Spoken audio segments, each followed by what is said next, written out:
Well, howdy there, buckaroos. Who's ready to head out west and show 'em what it's like on the frontier?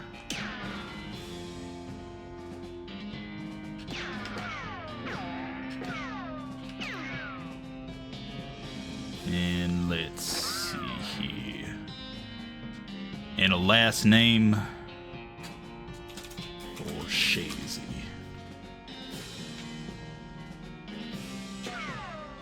Yeah, I can't sound it.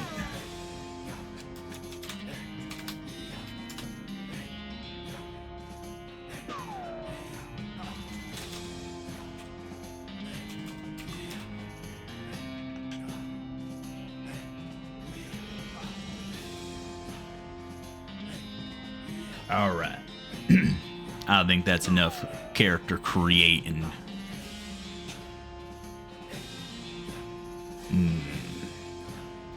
Do I want to be a rough and tumble cowpuncher? A slick and mysterious bean slinger? Or a mop and moxie snake oiler? Snake oilers rely on their moxie and chutzpah to tame snakes, their fearlessness to extract potent oils from those snakes, and their cleverness to manufacture and sell potions made from those oils. You've heard snake oilers are doing really well out west since the cows came home. Everybody needs potions and hope in these dark days. And also out west is where all the best snakes live.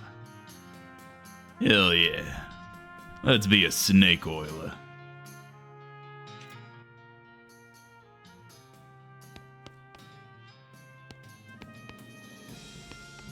Yeah, let's see. Yeah, let's comb my hair.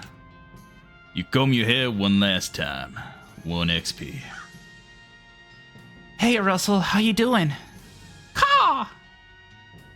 I'm gonna miss you, buddy. Caw. Caw. You grab a cricket from your cricket bag and feed it to Russell. He coos appreciatively and nuzzles your hand.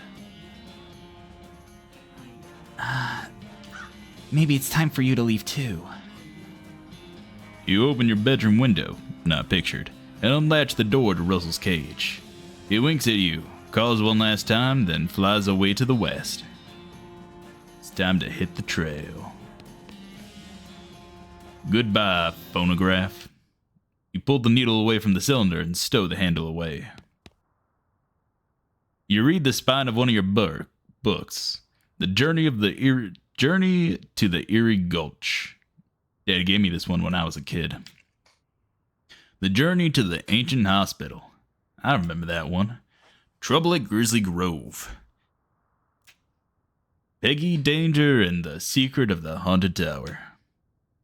Escape from Cabot Woods. I read that one 10 times. The Hero of Skeleton Bridge. Oh hey, this one might come in handy. Walking Stupid. You accidentally drop the book and then ruin it by stepping on it 30 times while you're trying to pick it up.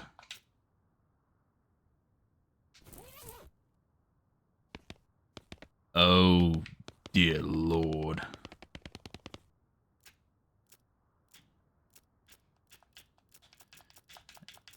Yup. Time to hit the dusty old road. What a mess. There we go. Nothing on the hat rack today. This hearth really puts the hearth and home. You're gonna miss Mom's cooking. It's Mom's pie safe. It keeps all her pies safe. You'll miss meals with the family. You pick up one of your brother's weird books and flip through it. Solutio Problematis ad Geometrium Cetus Perniatus. What a weird kid. You pick up one of your brother's weird books and flip through it. Über die Anzahl der Primzahlen unter einer Gebenengröße. Gebenenen. I think this is about math, maybe. You pick up one of your brother's weird books and flip through it. Vorlesungen über Zahlentheorie. None of it makes a lick of sense to me. Hey, you love stuff like this. This puzzle cube. Oh, let's fiddle with it. Your brother already had it most of the way solved, but you figure out the last couple of moves. Heh. Well, my family's farm. Your mom smiles warmly as you approach.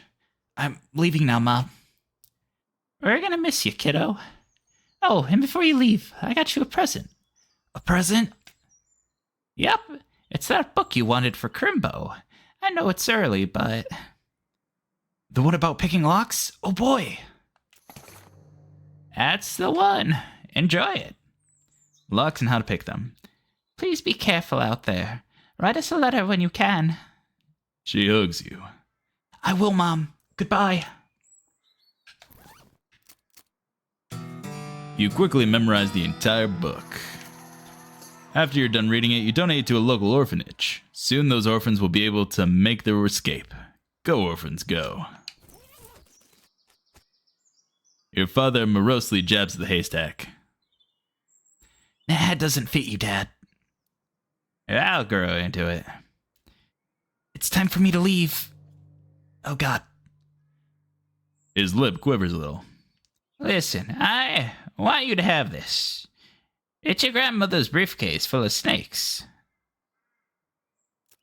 Thanks, Dad. Good. Good luck out there. Be sure to say goodbye to your mother. I did. Goodbye, Dad. He's barely holding it together. It's probably best for him if you just go. It's a haystack. Hey, a needle. Your brother Rufus is standing here looking nervous. He's pretty good at looking nervous. You hand him the puzzle and he starts fidgeting with it. Hey, Rufus. Time for me to head west. I still don't understand why you're leaving. He's got a point, you know. Why are you heading west anyway? To help people. You've read the papers, Rufus. The people out west are in trouble. They need all the help they can get. But it's so dangerous. 60% of the people who go west get killed within a year, and that statistic is from before the cows came home. I'll be okay. You worry about taking care of Mom and Dad. I'll worry about me. Okay, if you say so. I still think you'll be dead by Crimbo. I'll miss you, Rufus. Okay. You give him a playful punch on the arm. Well, said goodbye to everyone. I'm walking like a complete fool, tumbleweeding. I do believe it's time to go west. Looks like this isn't your first rodeo. Would you like to skip the boring spring prologue and head straight to Dirtwater? Any horses or partners you unlocked in a previous game will be available to you, and you'll start with 10,009 meat and some of the more important items from Boarding Springs. Nah. Gotta play the prologue again. So let's hitch a ride west to Loathing.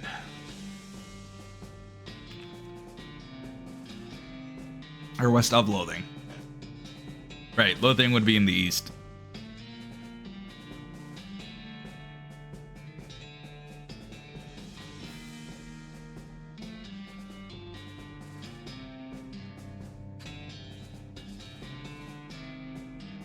Yeehaw.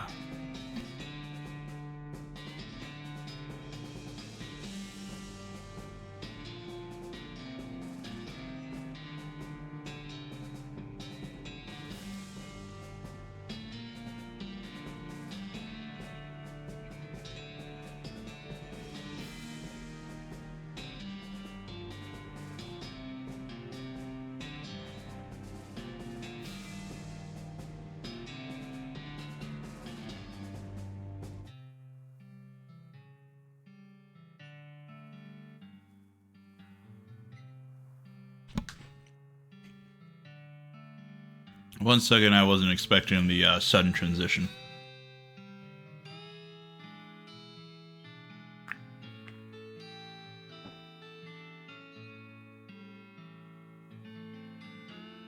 Okay. Well, the bad news is that you fell off that cart and got knocked out for a couple of hours. Now you've got no ride, no meat, and no prospects. Good news is that you're in a town, rather than in a gulch somewhere. Not much of a town, though. Get up and dust yourself off. Alright. Hey, a turnip. Cool, I got a turnip.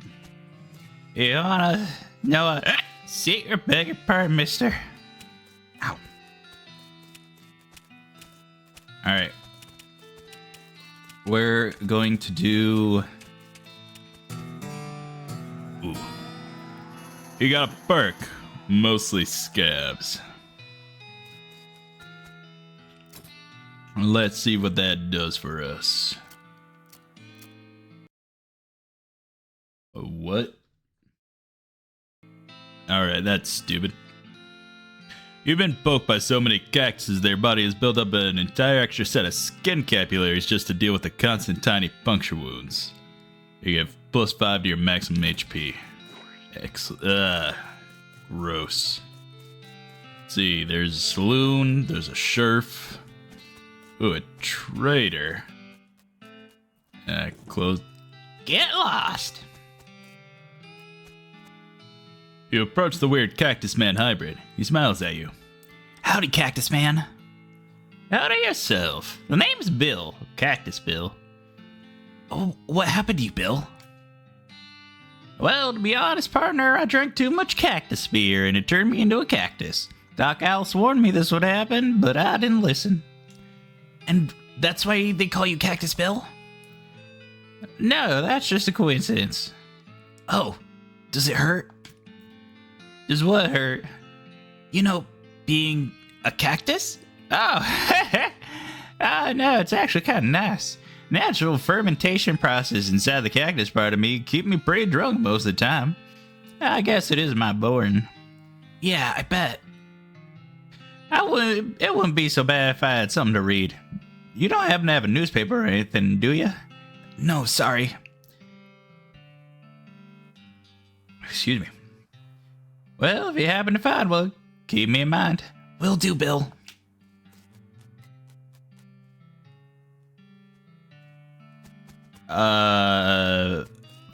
For some reason, Topeka would rather not have you around. As soon as you walk into the saloon, the crazy-eyed guy sitting to the left of the door shrieks and waves at you to get your attention. Hey! Where's your hat, dag nabbit? Well, You can't drink in here without a hat. Tain't proper. He points at the take a hat, leave a hat box next to the door. You look through the hat box and find a battered derby. That looks something like you'd wear. floppy derby. You grab the hat and put it on. Thanks, Pete! Thanks, Pete. He gives you a friendly, somewhat twitchy nod. Say, feller. Yeah? You're heading west. If you want some company, I'd be more than happy to come along. Just let me know. Well, no pressure. Alright, I'll keep it in mind.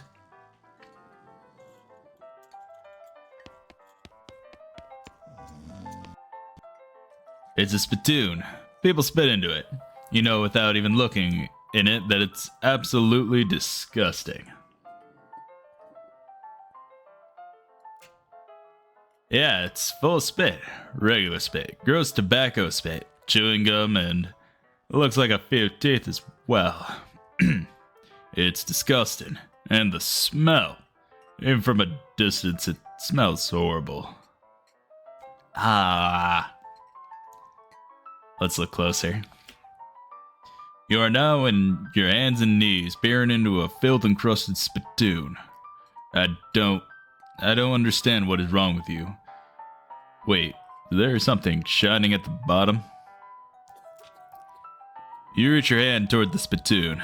Even before you touch it, you can feel the grossness in the air, like a greasy fog enveloping the stinking brass ore. It smells like the vomit trough at a mesquite barbecue eating contest. You hesitate.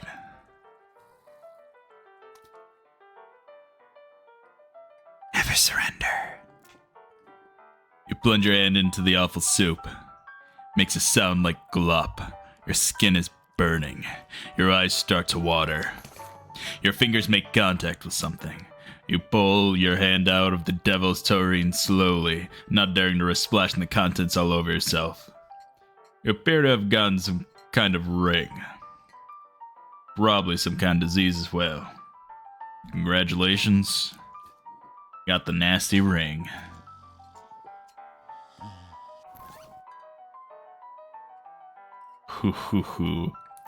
Though getting this ring was dramatic, you have to admit that it was worth it. +1 to muscle, moxie, and mysticality.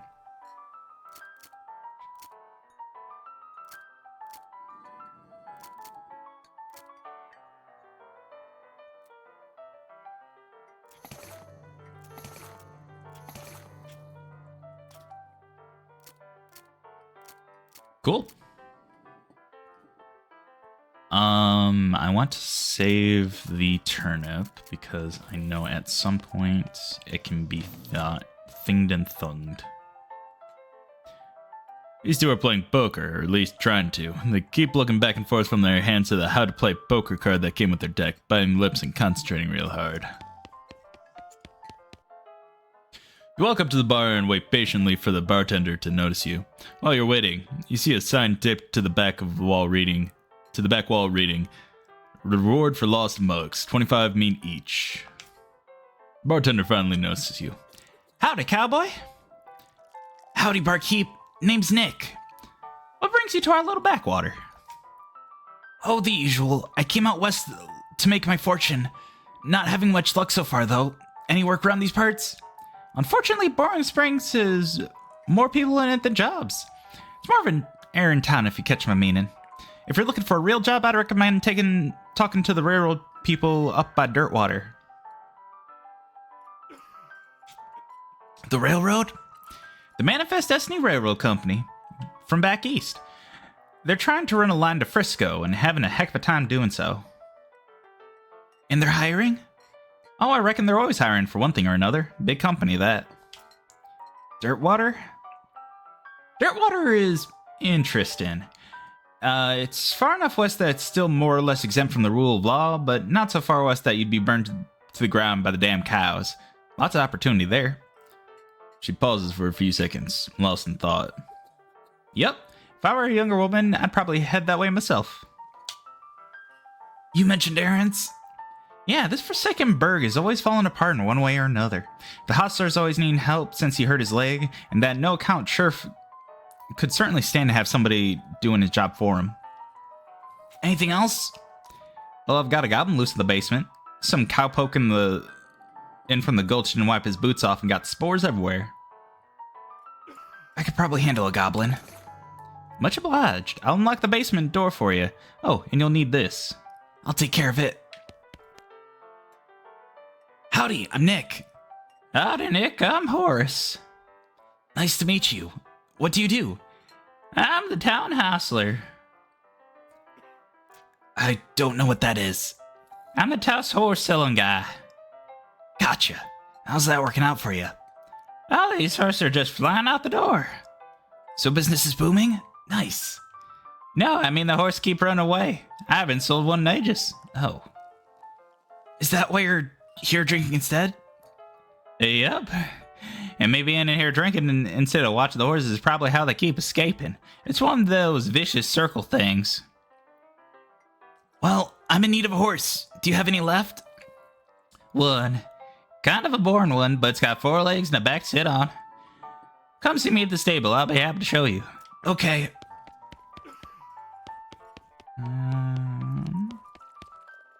I should probably leave him alone. The woman glares at you. You should probably just let her drink.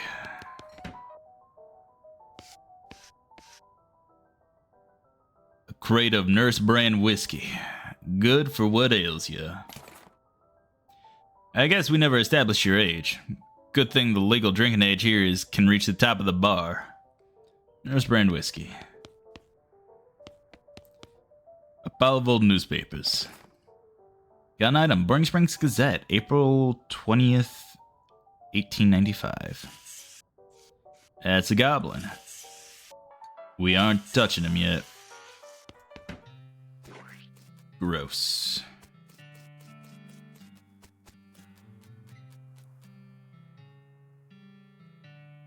Did you bring me something to read? You give him the newspaper you found in the basement of the saloon. Much obliged, partner. Now let's see here. Well, what can I do to return the favor? Oh, I know, my shovel. I left behind the outhouse at Orhole Mine. It's yours if you go get it. I'm sure you'll find a use for it. Thanks. Behind the outhouse at Orhill Mine. Got it. Thanks, Bill. Don't mention it. Now, if you could just kind of stick that newspaper to my face before you leave.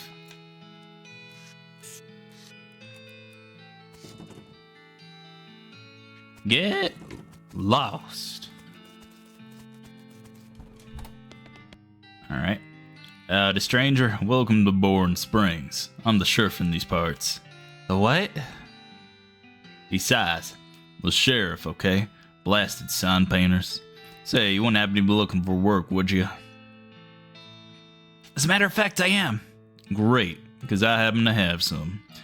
There's a gang of hoodlums around here what call themselves the Fricker Gang. Last time I arrested one of them, they busted him out and took my cell door with them. It ain't, well, it ain't good much without the door. And I need somebody tough, smart, and/or slick to go fetch it back for me. Why don't you do it? You're the sheriff after all. I gotta stay here and practice my chair tipping. Okay, I'll give it a shot. Funny you should say that, because I'm sending the deputy along with you to keep you out of trouble. He takes a pistol out of his desk and hands it to you. Deputy, you deputized a gun? You're new in town. Maybe you ain't noticed, but there ain't much to do here except drink. Here, let me write down where the Fricker Gang's hideout is for you. Makes a little note on your map. Got it. I'll be back with the door. Oh, hey, a lost mug.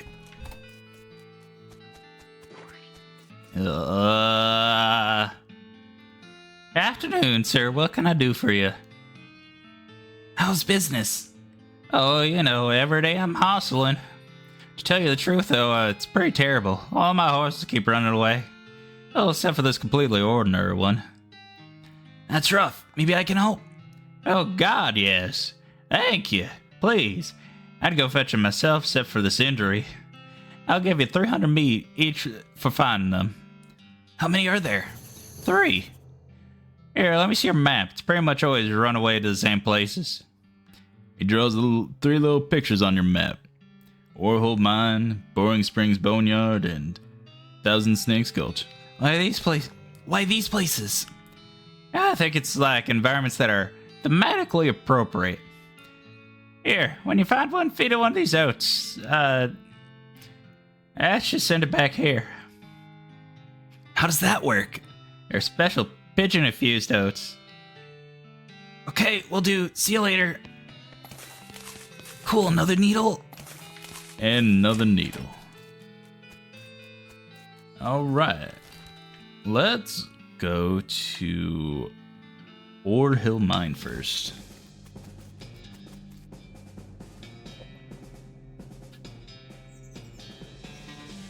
This is where Bill said to look. Hey, wasn't kidding. Not that this would be a funny thing to kid about, I guess. Got a shovel. And another mug. 50 meat. Oh, okay, cool. Unrefined meat nugget. The elevator is closed, and in any case, it's not a people elevator, it's a cargo elevator. Alright. So, there's a mechanism labeled cargo elevator control. Poster on the wall behind reads, Level 1, blasting cap storage. Level 2, plungers, both kinds. Level 3, tools. Let's get tools first. Well, it's a toolbox, but it's locked. And this is why we picked lock picking. Managed to unlock the toolbox, but the nails ruined in the process. Most of the tools inside are rusted away to nothing, but there's a pretty nice crowbar.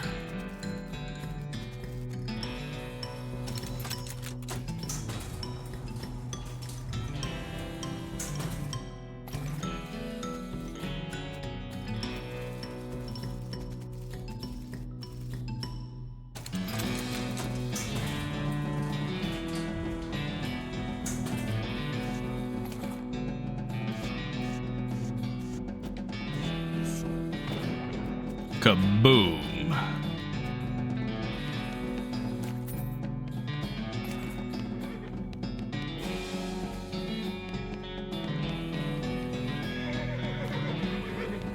You see the dark horse, barely.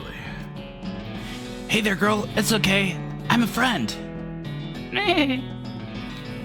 The horse shies away from you, though in this case it's more like cripplingly introverted away from you. Oh, come on. Don't be like that. Look, I brought some oats for you. They aren't poison or anything. In retrospect, I guess that wasn't a very comforting thing to say. As you reach out to pet her nose, the horse ducks and further backs into the shadows. Oh, come on.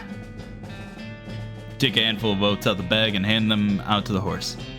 Here you go. Yum yum.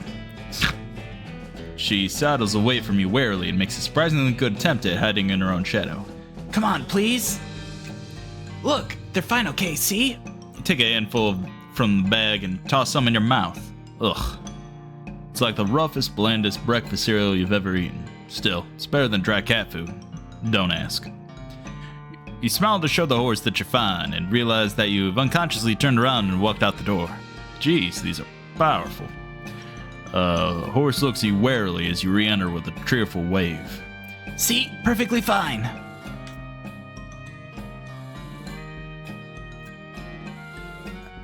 The horse hunches her shoulders and seems to shrink slightly as you pat her nose, but she doesn't actually flee, so that's something. The horse finally seems relaxed enough around you, so you offer her a handful of the oats. Warily, but grudgingly, she eats them. And she gestures at something behind you. Turn around to look, but don't see anything. When you turn back, she's gone. Well, that's one.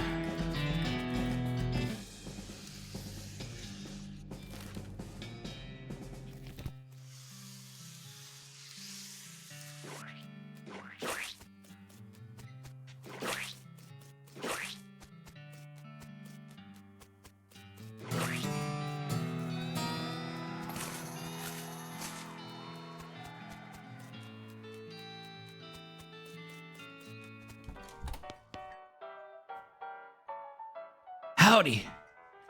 Howdy, good to see you again, Nick. Tip your hat to the bartender. I found these mugs.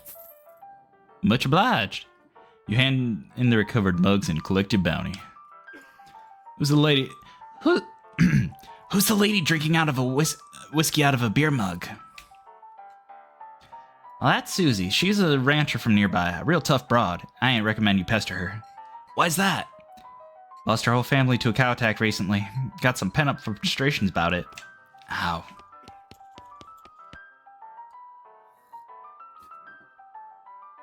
What do you say, Pete? Oh, me? Well, heck, I say all kinds of things. For instance, yellow-bellied machines. Can't trust them no more than mellow a snake. Pete takes a swig of his whiskey. Pete notices the nugget of silver you found earlier. I'll take that old nugget off your hands if you like. Give you 81 meat for it. Sure. Fine and dandy. You ain't seen... Pete squints and points at the unrefined meat ore you're carrying. You ain't seem like someone got much use for unrefined ore, stranger. I'll buy offering you for 73 meat. Sure. You give him the nugget. He chuckles and hands you some meat. Pleasure doing business with you. Pete's eyes narrow as the gears in his head start to click. He fixes his gaze on you, and the tick in his eyelids seem more pronounced. Listen, kid, all this stuff what I've been buying from you, you've been spending time underground, ain't you? Well, you listen to old Pete's advice. You stay out of ore hole if you know what's good for you. There's stuff down there at the 40th level that ain't worth messing with for a fellow who wants to keep his eyes. If you catch my meaning. Not sure I do, but thanks.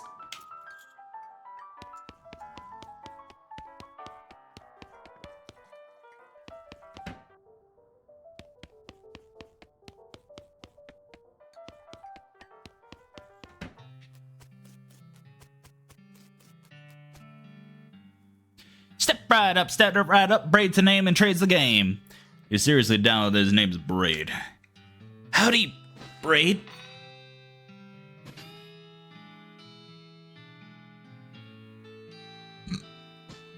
What are you trading? Well, sir, today I'm trading locks for soap and a stick of dynamite for a needle, and the cunning Skinner who brings me 3 rattlesnake hide, well, to that adventurous soul I'll trade a fine silver pocket watch. I think I'm good for now.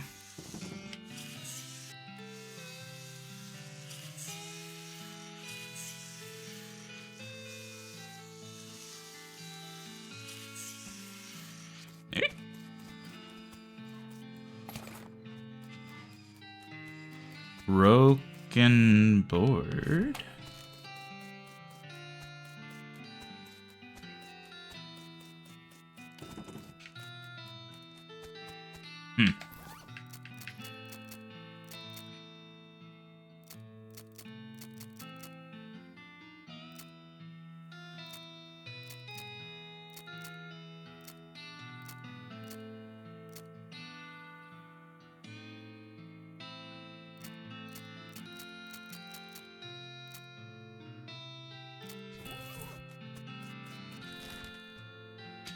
Alright, let's go to the boneyard, I guess. Our founding father, Zephyria Boring. Zephaniah Boring. He was actually a really interesting guy. Hey, another recovered mug. Benjamin Crockett. He showed up way too early. Beauregard Skeleton, Captain 3rd Cavalry. Yeah, let's dig up the grave. You have to jump on him. Well. Let's see. Can snake whip. I can shoot. Let's get it's got 27. Bam. Ah! 5 damage and a poison. Immune to poison, though.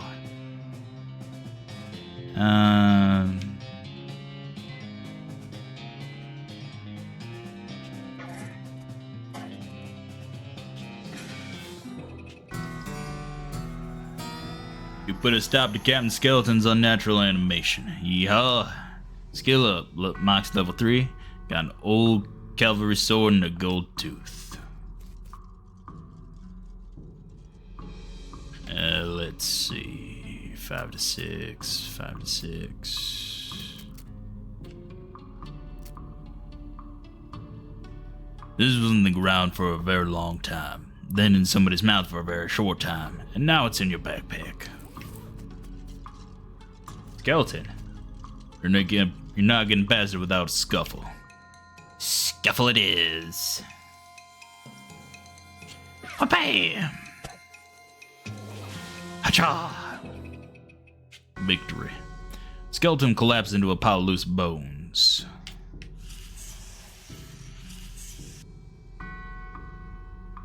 Timothy Cochran, devoted husband. Elizabeth Cochran, beloved daughter.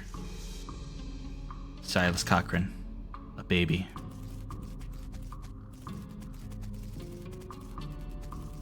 Your pulse quickens as you get near the spooky translucent horse. You approach the weird semi-transparent horse cautiously as to not startle her, though you quickly come to the realization that this is not a horse that startles easily. Hello there. Hi. I'm a friend, okay? Nay. That's a little strange. How you did that without opening your mouth? Let's feed her the oats. Here you go, girl. Have some oats. You hold out a handful of oats for the horse, but she just sort of stares through you. Brr. Please don't look at me like that. Snort.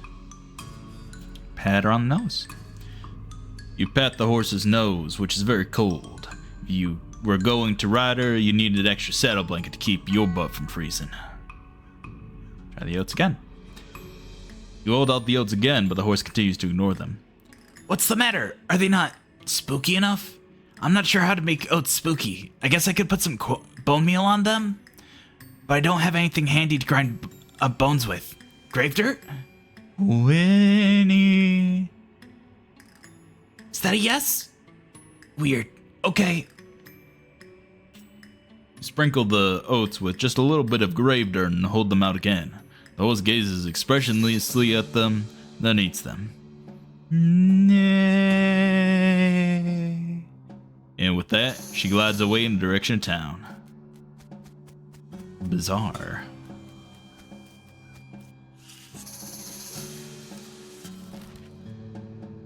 Alright, let's go to Thousand Snakes Gulch. One of these rocks is really shiny. Oh, shiny rock. Shiny about the size of a rock.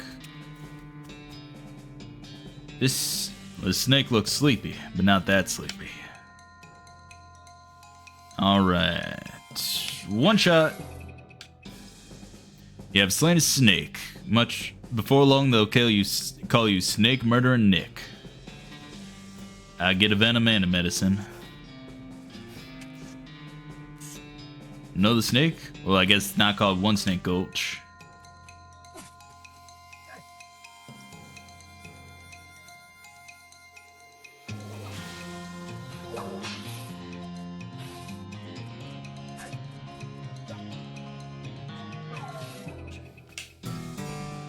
You made short work of that long snake.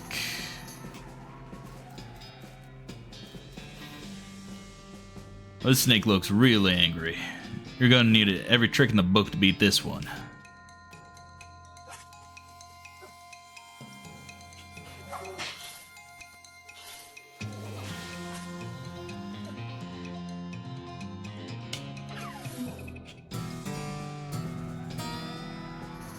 Alright, now it's work. If the whole cowboy thing doesn't work out, you could always get a job as a snake exterminator.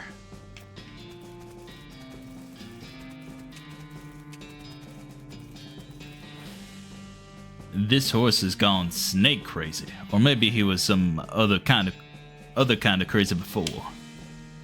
Hey there, boy. Hey, fella. I'm a friend, okay? Nerve. It's cool, all right? Be cool. Don't freak out on me. Look him in the eyes. You calmly look the horse in the eyes. One of them is fixed in a glassy 1,000-yard stare, and the other is revolving madly in its socket, like it's thinking of trying to escape in every direction simultaneously. It looks to be calming down a little now that it's clear you aren't actually made of spiders, though. You carefully pat the horse's nose. He twitches a bit. Okay, a lot. But seems to recognize that you aren't going to eat his eyes or suck out his soul or whatever madness is bouncing around in that skull of his. That's a good boy.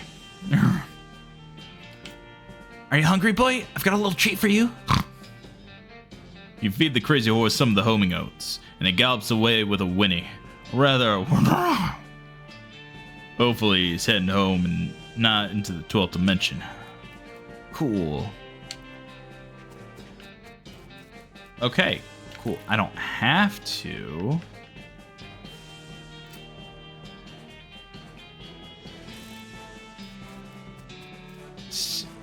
Aesthetic, yes.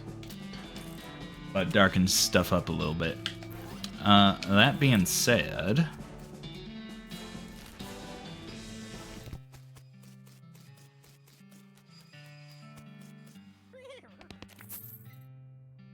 I didn't know how you spotted her hiding in that mine, but thanks for sending back my dark horse. Sure thing. Looks like my pale horse made it back safe. Thanks for your help. Anytime. Thanks for finding my crazy horse. He was eating local weed again, wasn't he? Not that I noticed. That's all of them. I can't thank you enough. Here's a little extra for you. Thanks. Afternoon, sir.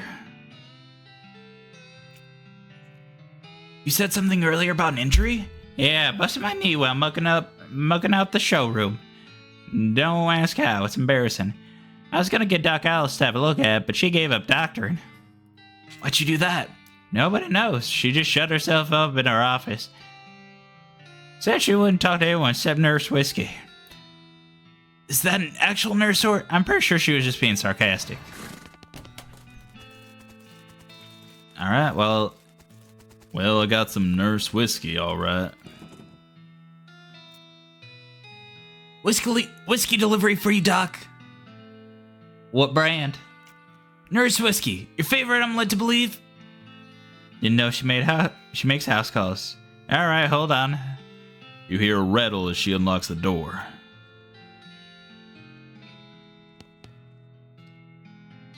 Doc Alice looked to be about in her 50s. Her hair is gray and her face is lined, but her eyes are still clear and sharp, if bloodshot. She holds out her hand. Whiskey, stat. She cracks open the whiskey and fills a small flask she takes out of her pocket. Then she puts the flask back in her pocket, starts chugging out of the bottle. Geez, Doc, that doesn't seem healthy. Who's the doctor here? Me or you? Okay, point taken. Hey, Doc, can I look at your books? Sure, if you want to. Not that they're gonna do you much good in this doom-forsaken hellhole. You should try being less cheerful, Doc.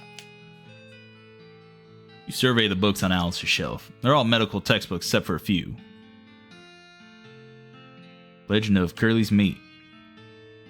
The book tells the story of a legendary treasure, a massive chest full of premium meat, secreted in the hidden sense, not in the extruded sense. In the western desert by an old cowhound named Curly Butterfield. The life and works of Fred Ferguson. This book purports to be a Civil War surgeon's autobiography, but flipping through it, you mostly find lists of reasons that drinking alcohol is bad. So, it's actually a work of ludicrous speculative fiction. At least there are some useful appendices in the back, and some diagrams of appendices. You flip through the Goblin language book. It's confusing at first, but you eventually get so engrossed that by the time you take a break from reading, several blurfs have passed. And you also know that blurf is the Goblin word for hour. You have learned to speak Goblin, sort of. Got Goblin tongue. Let's preen a little bit. Grab a pair of tweezers and pluck some of your more unsightly eyebrows.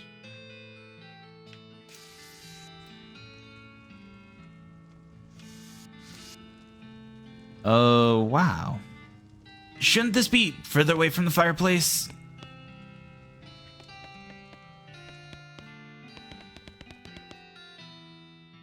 Dog Alice continues to pour whiskey down her neck, occasionally stopping to breathe.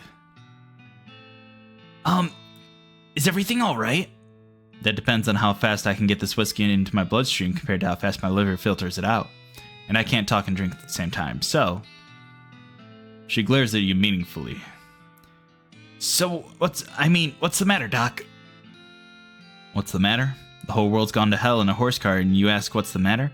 Bandits, cow demons, dead men walking? Why don't you go ahead and pick one, and I'll drink to that. Dead man walking? You haven't seen it?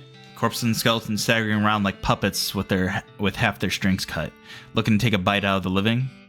Oh yeah, there was a skeleton in the cemetery. It's nice to get some outside confirmation that I'm not losing my damn mind. But how is that even possible? It isn't possible. It goes against everything I know about medicine. Dead patients don't get back up. Patience? Oh, ouch. Doc Ellis turns away, grimacing. Every doctor loses one now and again. You never get used to it, but, well, it happens. What doesn't happen is them coming back afterwards and looking for revenge. That must be pretty tough. Pretty rough. Rough? Buddy, I don't think you comprehend the situation. It's not just patients, it's neighbors, friends, husbands. Oh, indeed. She turns away from you and focuses her attention back on the bottle.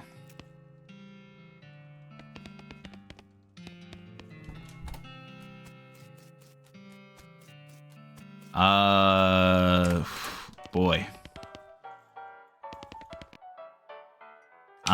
Here's some more mugs.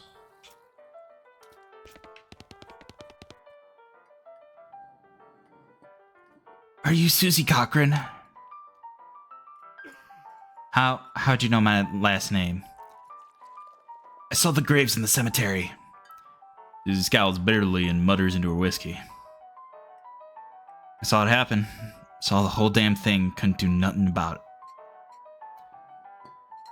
Bartender says it was cows. Cows, right. I don't know what those things are, but they ain't cows. Not anymore. What happened? It was a raid. See, Ma and Pa used to rattle ranch cattle back before they came home. Pa didn't make it, but Ma and I managed to rebuild. We ranched pigs instead, and she left me the place when she passed. Go on. Well, I guess a passing herd sniffed out that it used to be a cow ranch, and they attacked a couple days ago. Happened so fast I didn't even have time to get my rifle out of the gun safe. Cows smashed in the front door, and a fire started out back by the root cellar. House went up in blazes, just like that. What did you do? There wasn't anything I could do. Couldn't get upstairs to the kids because of the fire. And I saw Tim trampled right in front of me. She drains her glass. I ain't want to talk about it anymore. Sorry. She refills her mug from a bottle in the bar and doesn't reply. What will you do now? Head west, I suppose. Nothing keeping me here, no desire to stay. Can't leave without my rifle, though. Why not? It was Ma's rifle. That's all I got left of anybody. Left it at the ranch like a damn fool.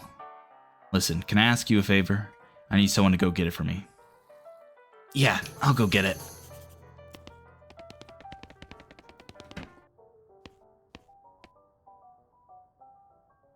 The goblin shouts, I'm Gary! Hi, Gary. Hi, hello. Hello, I am Gary. Who are you? Well, I'm Nick. Hello, Nick. Good to meet you. What Nick doing down here? Oh, I'm just looking around. Oh, hey, Gary likes to looking too. Gary now looking for, way out of this dump. Gary not having much luck, though. where are you trying to go, Gary? High away and far up for popping, and then new Gary everywhere. Settle down, Gary. Gary doesn't likes to settling. Gary wants to traveling and popping. If Nick going far up and high away, maybe taking Gary with you, I'll think about it.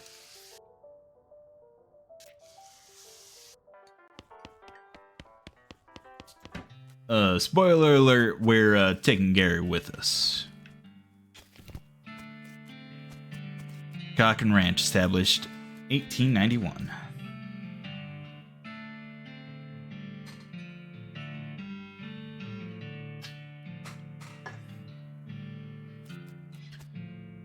Side of a tragedy.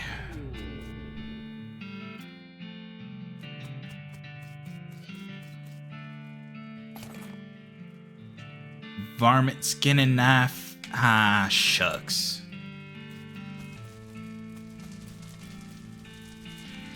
This thing looks angry. You're not gonna make it to that safe without dealing with it.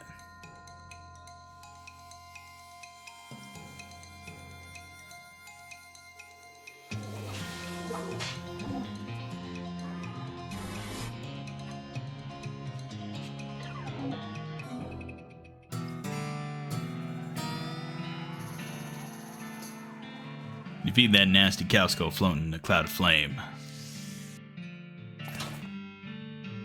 Well, we got Susie's rifle.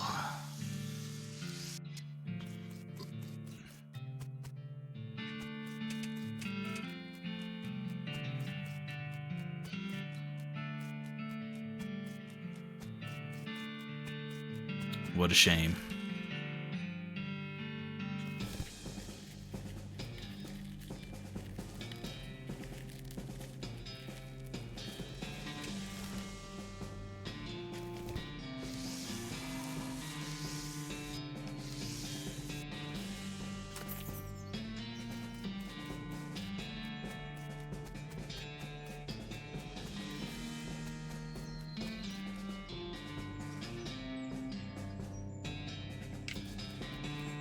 Let's not worry about him right now. Let's go back here.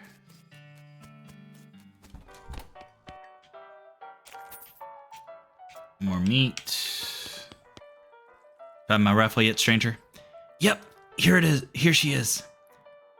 Susie's eyes well up with tears as you hand her the rifle, and she roughly scrubs her sleeve across her face before any of them spill over. Thanks, stranger. I didn't catch your name. I'm Nick.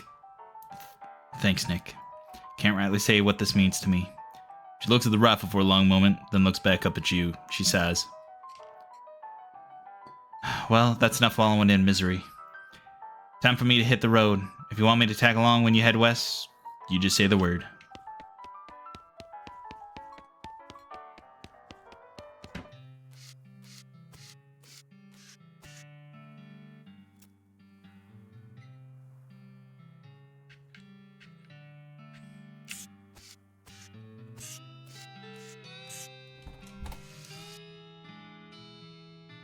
Wanted for bird theft. Naked Mike Bernstein.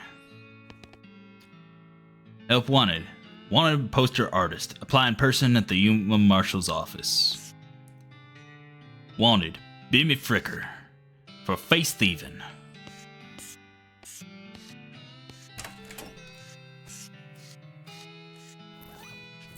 Wow.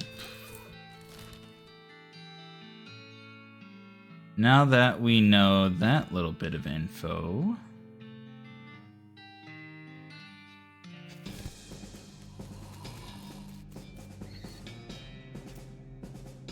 Thud Fricker, the Fricker gang's intrepid lookout, appears to be taking a little nap. You poke Thud with a boot, so he gets to his feet. Hey, you're not supposed to be here. Thud is, well, let's say he's no Rhodes Scholar. If we assume that it's 7 years from now and that idiom makes sense. You feel bad about the idea of killing him. Walk away, Thud. Thud, you don't want this life. Take a hike. Okay, you're probably right. Thud stumbles off into the desert. He'll probably be fine. Got the honorable perk.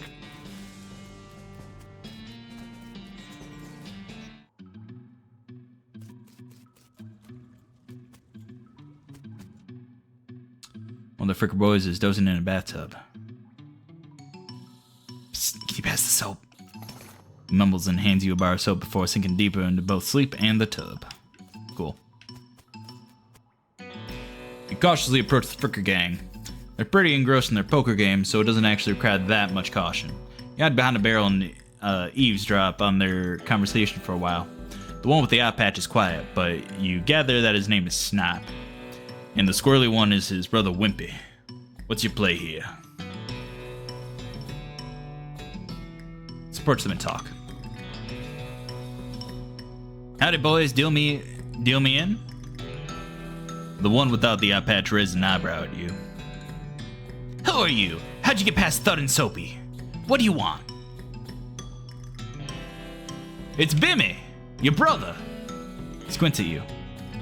Bimmy? You ain't Bimmy. I'm so, Bimmy. I stole some Rube's face. Ha! You always did have a knack for face rustling. What's new, Bimmy? Gotta get out of here. Fast. Fast, Wimpy. Pinkertons are onto us, and they'll be here any minute. Dagnabbit! Come on, Snipe, let's hightail it. I'll catch up later with you guys later tonight. Wimpy nods. He and Snap hurriedly pack their belongings and flee the cave. You congratulate yourself on your attentiveness, memory, and strong interpersonal skills.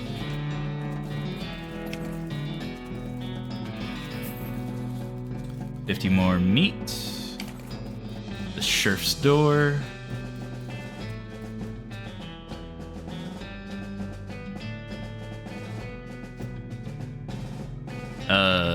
You grab a nearby length of rope and carefully tie his hands together and then to the handles of the tub. Sheriff can come collect them later.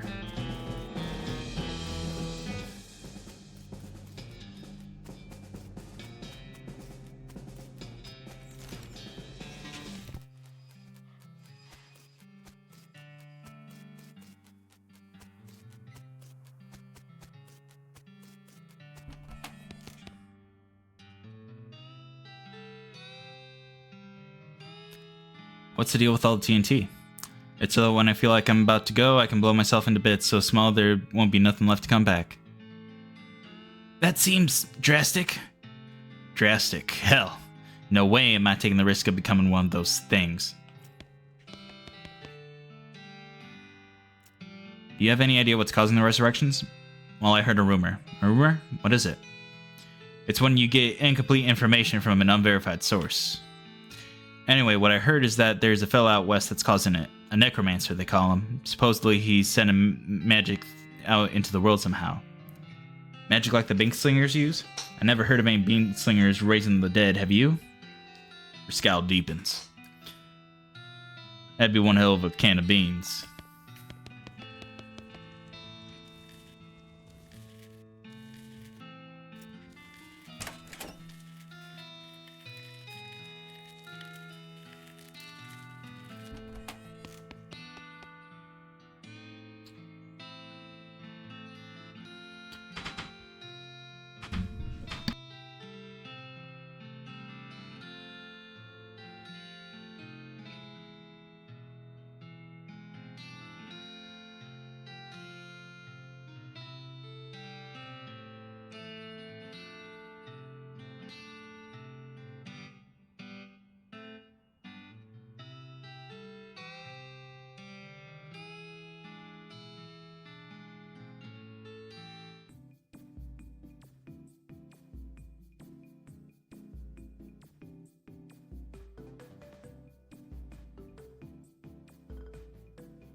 Sorry, I was talking and didn't realize that my mic was still muted.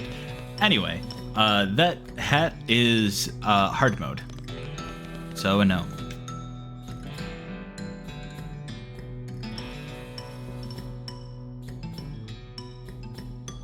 You bend down, shine your lantern into the crack in the rock. You can just barely make out a square shape down in there, well out of arm's reach. Looks like somebody dropped a small metal box into the hole, though you don't know if that was to hide it or discard it. If you're truly desperate to find out what's in there, you could try reasoning with the rock. Your primary argument would be a bundle of dynamite. Perhaps you can persuade the hole to widen enough to grab the box. So I need 3 dynamite for that. Yeah, I think I messed up the order in doing stuff, so I can't.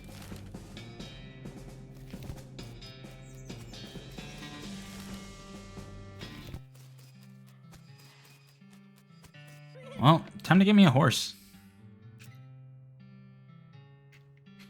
So each of these actually have different effects on the game.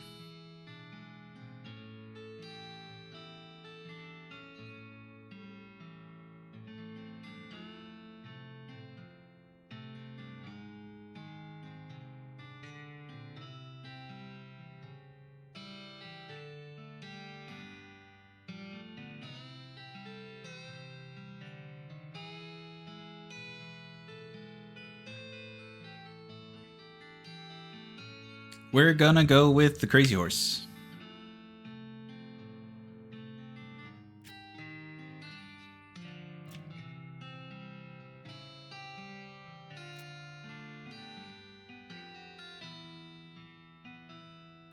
Let's take him. Let's give him a name.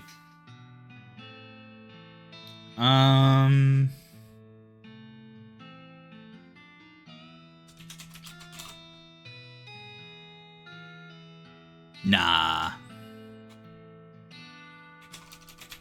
Poggy. Poggy the horse. It's got a nice ring to it. Oh, now I almost completely forgot. Free with every horse is a purchase of complimentary map. Well, we got the horse. Ready to keep going. Wait, I think I still have some mugs. Yep.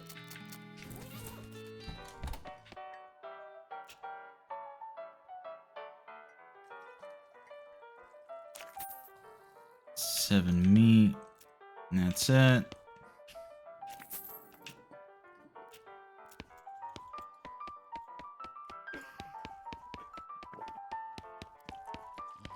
Oh, right. I still haven't done this. Let me play.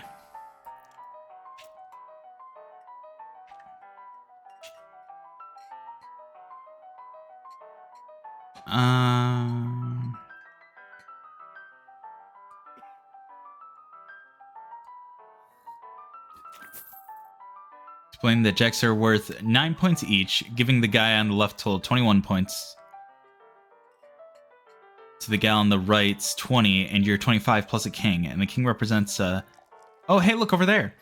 They look, and when they look back, they don't notice the 10 meat missing from each of their piles. You collect your wins and stand up. Thank you for they thank you for helping them learn the game.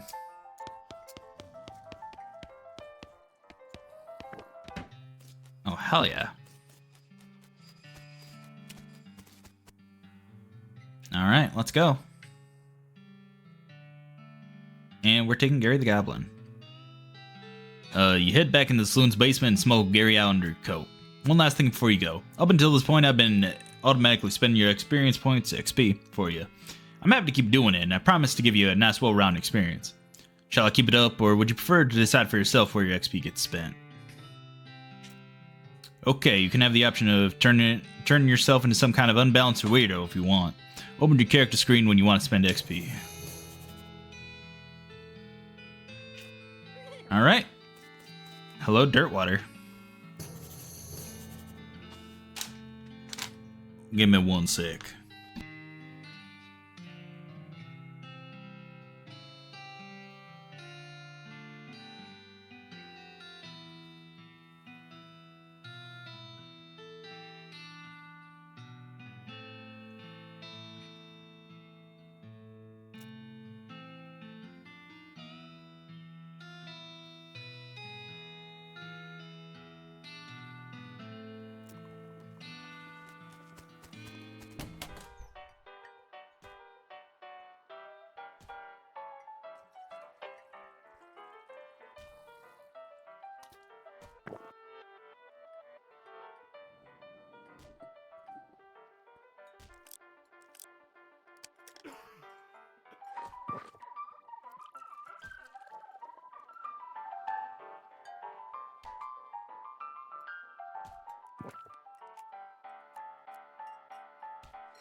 Okay, I was wondering if that was just me or... Huh.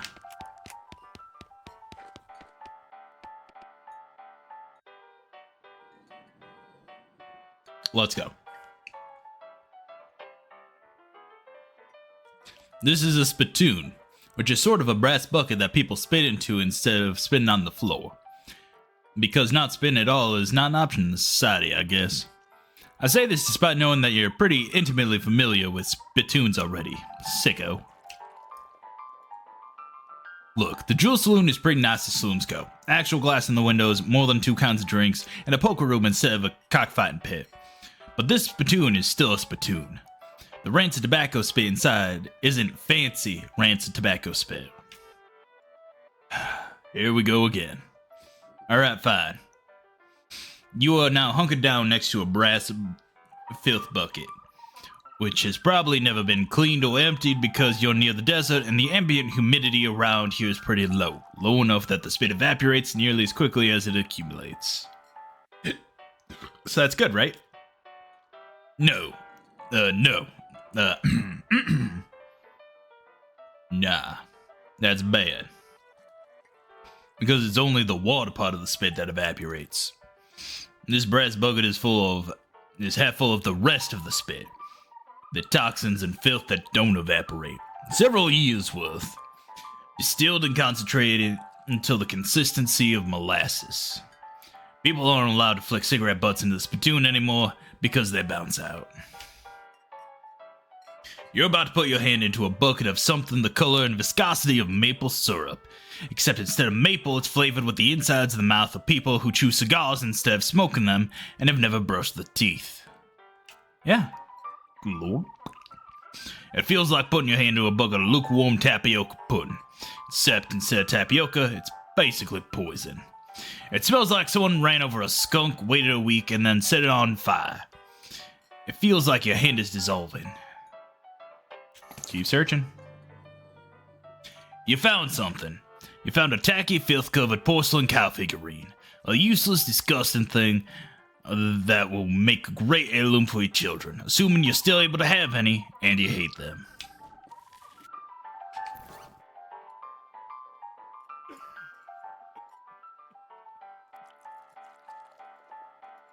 Goes in my offhand.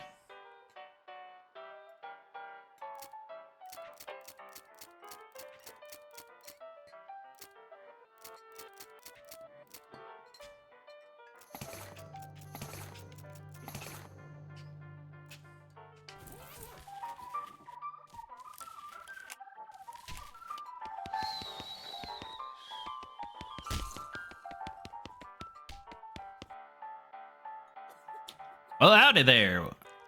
Always nice to see a new face in town. Welcome to the Jewel Saloon. Hi, thanks. I'm Nick. Glad to know you, Nick. Folks around here just call me Lloyd. What can I do for you? Nice to meet you, Lloyd. I saw the sign out front, advertising a room. That's right. Finest room in the house and plenty of room for your pardon, too. You interested? How much does it cost? Well, that's where you're in luck. The previous tenant was a banker fella, and he paid a month in advance right before getting himself killed by bandits. You seem like a decent sort, so the room's yours if you want it. Gratis. Cool. Need help with anything? Well, if you're handy with mechanical stuff, there's something gone wrong with our player piano player. I thought the music sounded a little off.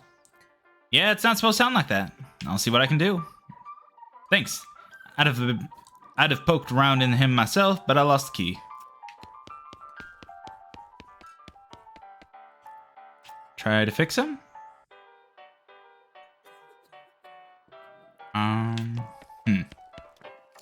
Poker room? I'm not reading all that.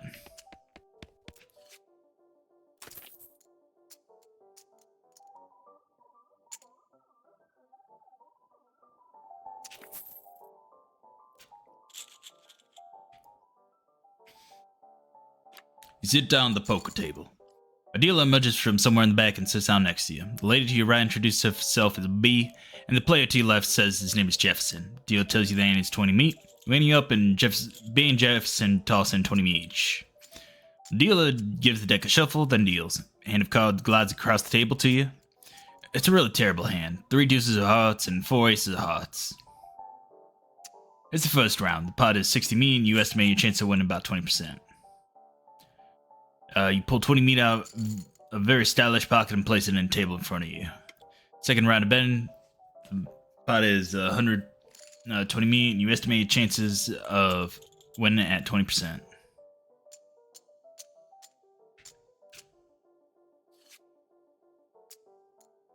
You wink at B, and she gets all flustered. 20% plus 20% chance to win. I'm a raise. Haha.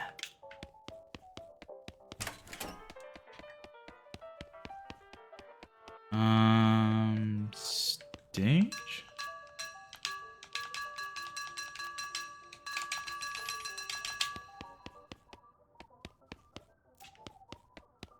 There we go. Play the slot.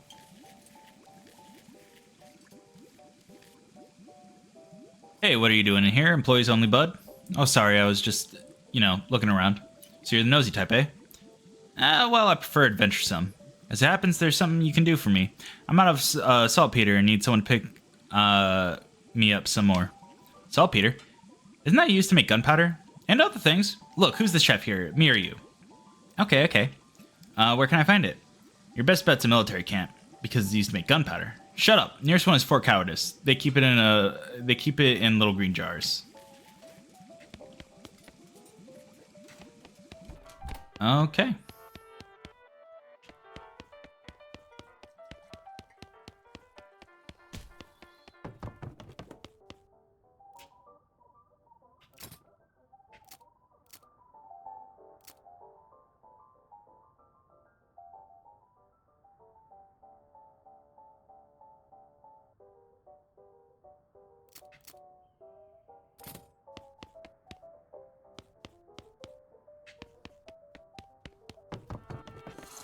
Well, I guess I'm angry.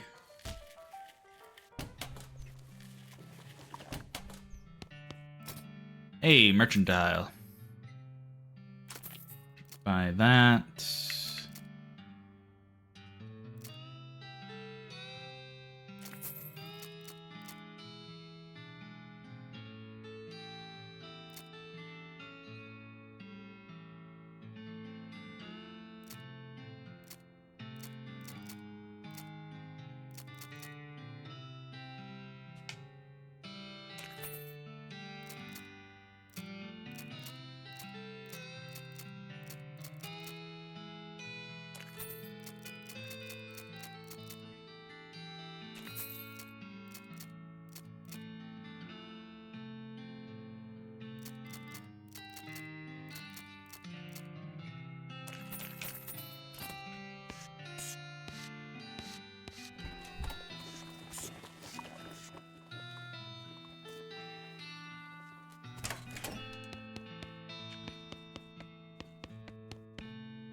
Well, I guess let's go to Fort Cowardice.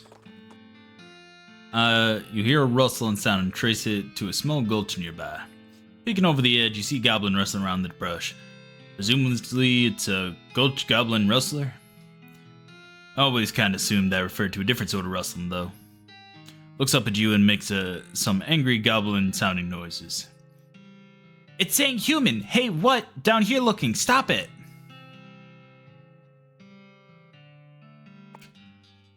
Can you talk to it? Maybe get it to help us out? Gary will trying.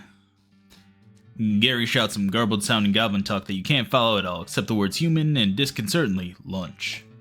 The goblin shrugs and rustles around the bushes some more, and then tosses a small wax paper package up to Gary. Turns out to be a sandwich of some kind. Shout thanks down to it in goblin. At least that was your intention, and the goblin doesn't seem offended, so presumably pronounced it more or less right. Got a goblin sandwich. Cool.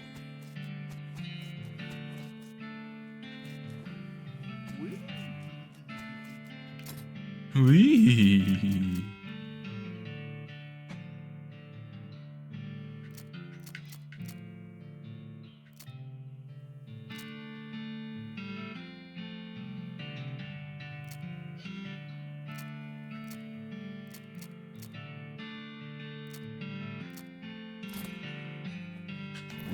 Right.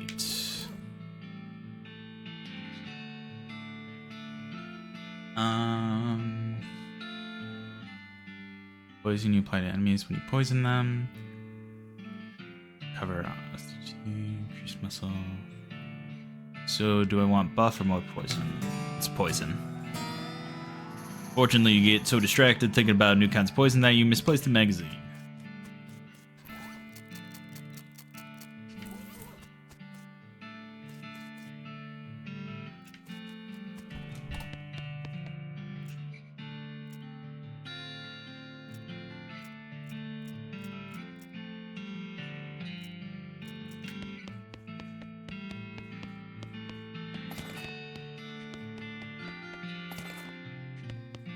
Shaker of saltpeter. Cool.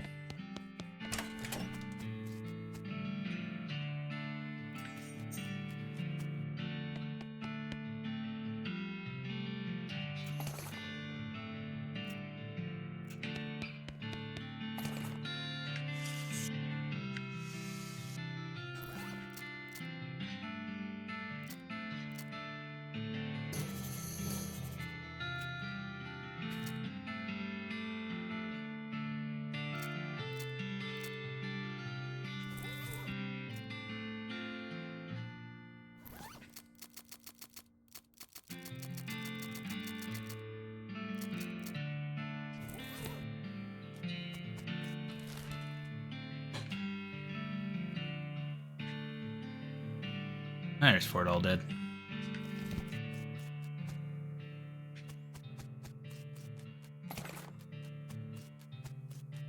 Cool, a demi Culverin cannonball.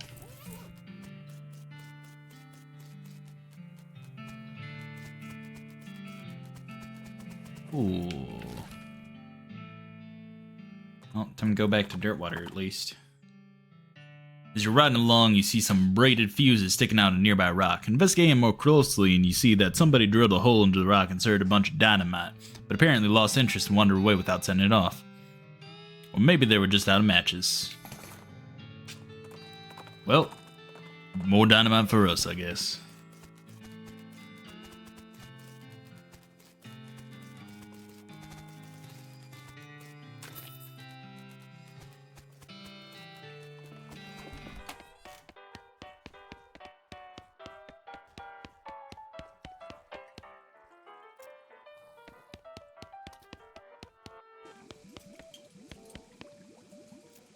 Yep, got that saltpeter.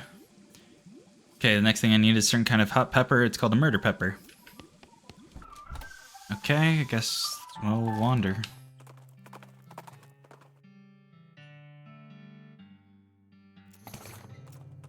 Alright.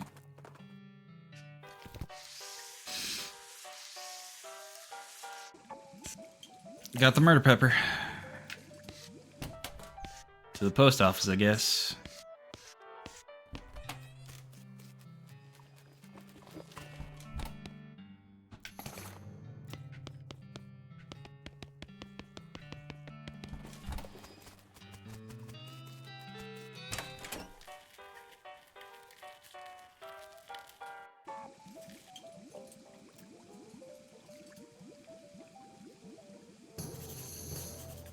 Well, to the Dave yard.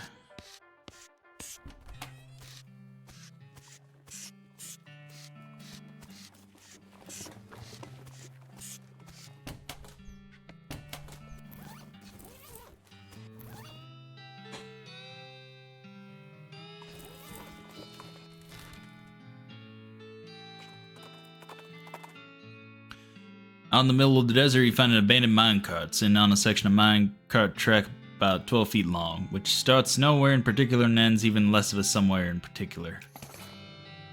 It's mostly full of plain old rocks, not even very interesting looking ones. However, if you left without searching it thoroughly, you just end up driving yourself crazy later with the thought that you might have missed something valuable. And so you spend a good half an hour inspecting rocks, eventually find one that might be worth something. Unrefined meat nugget.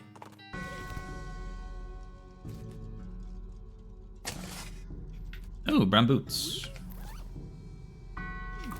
Nice.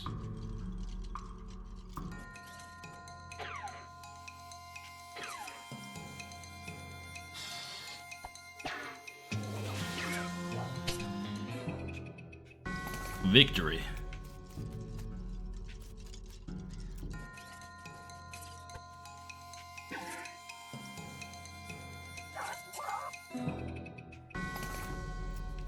Gary be do-gooding. Dig the grave and pry open the coffin. Inside of a corpse, it contains a garbage bag? Strange. You reach in the garbage bag and are surprised to find that it's full of pudding? No, it's not just pudding, it's pudding motor oil. Who would do this? You found the man to reach all the way inside of the bottom of the bag and retrieve a sudden lop from the bottom. You ungobble the wad and dry it off and wash your arm in a nearby ditch. Better be worth it.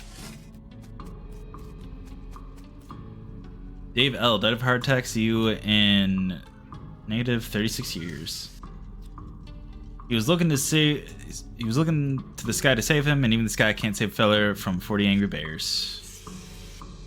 Oh boy, free lunch. Beat the dickens out of him.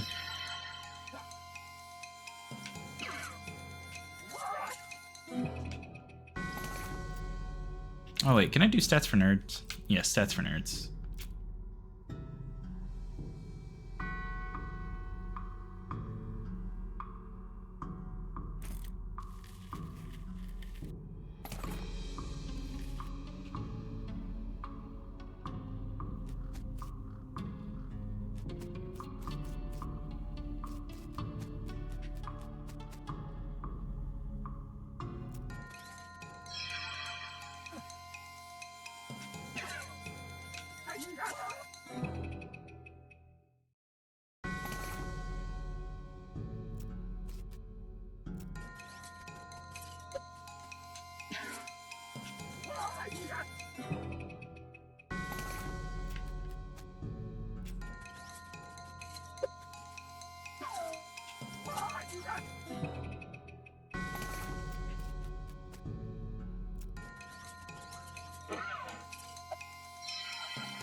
Gore-Spired Scroll, Human Ashes, and a robe receipt.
An ashes, some Dardos, and a glass sphere. Well.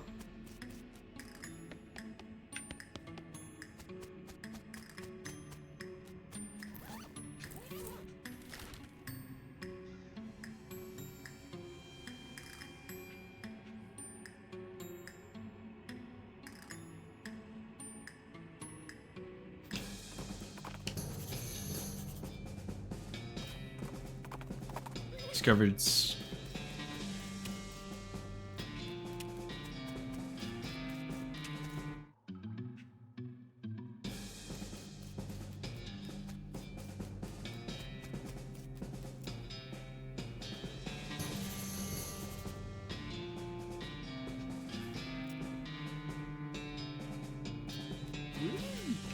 Yeah, let's go take care of the thing in Durwater.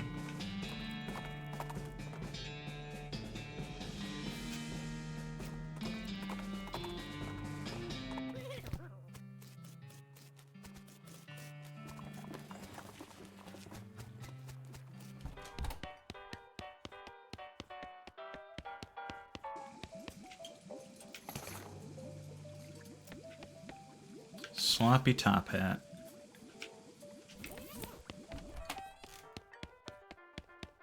Got so much moxie.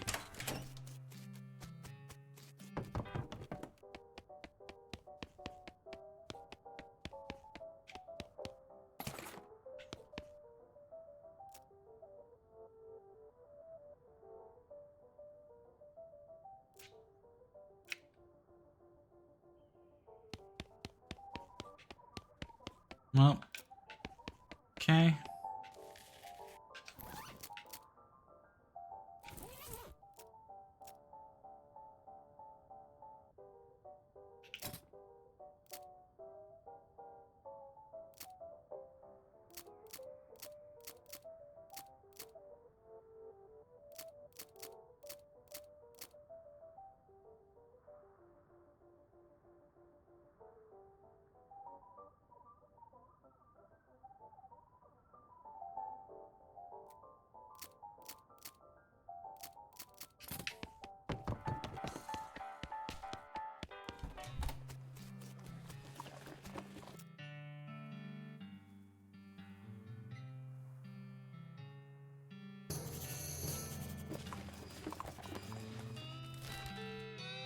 Sure, to the rescue mission.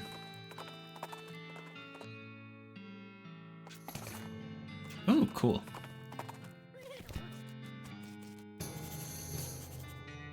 Humming Cave.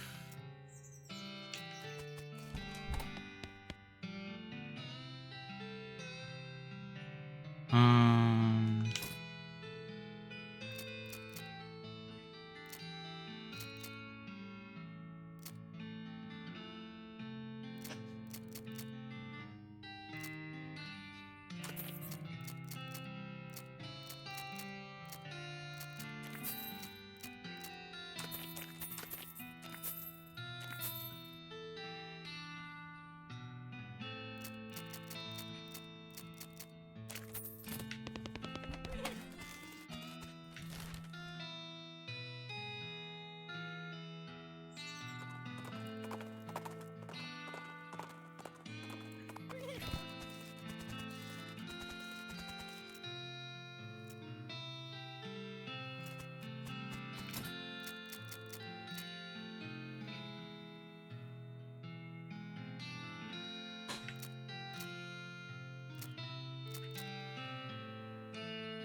Alright, back to Cavern Canyon. Dang it.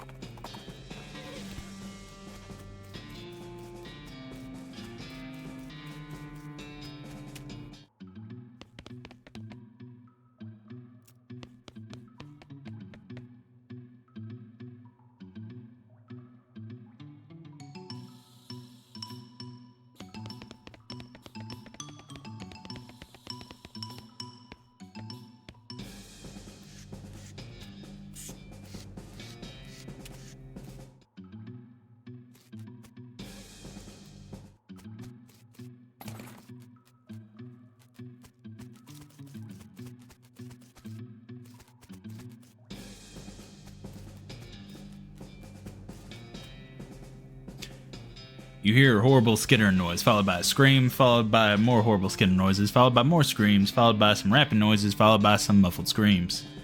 And then there's more skittering, then silence.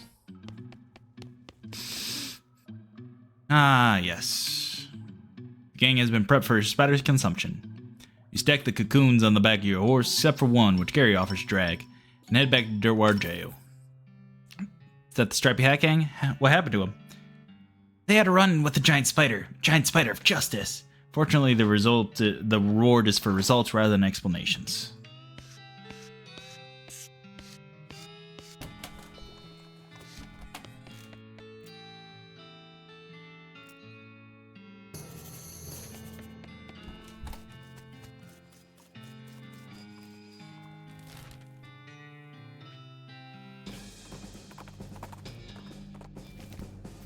You dismount and approach the house where the bandits are holed up. You hear a voice from inside say, "What was that?"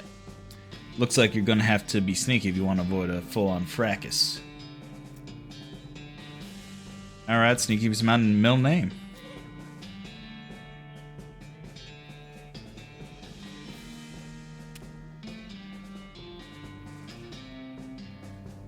From the sound of it, you'd say this dog house contains a name drinker dog. Give a dog a bone.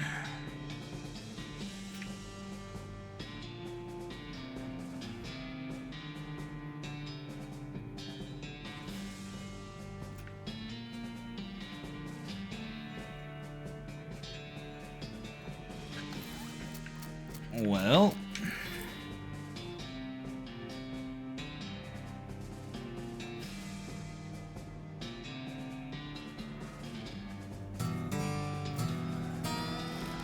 they're shooting Annie.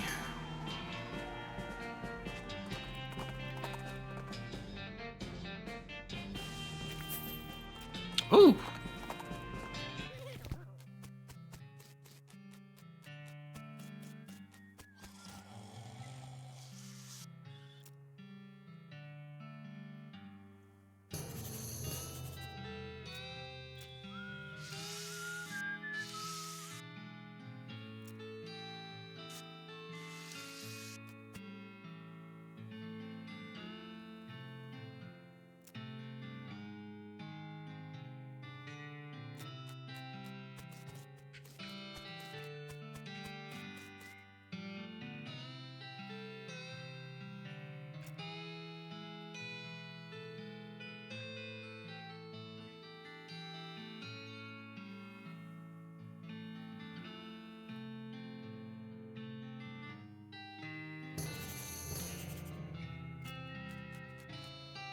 Alrighty.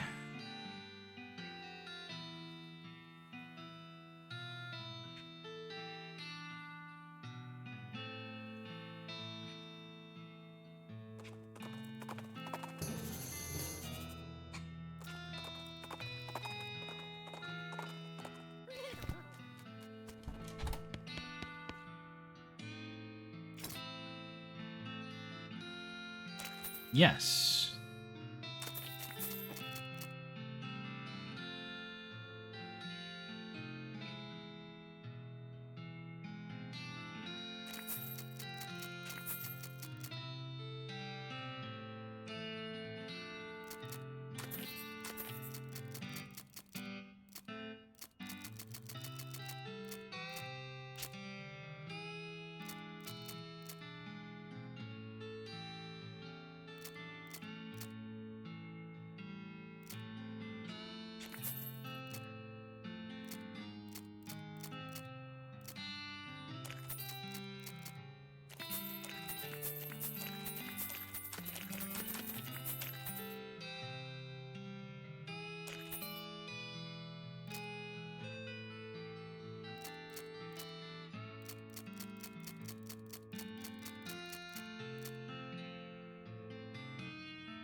Alright, so I need a lock.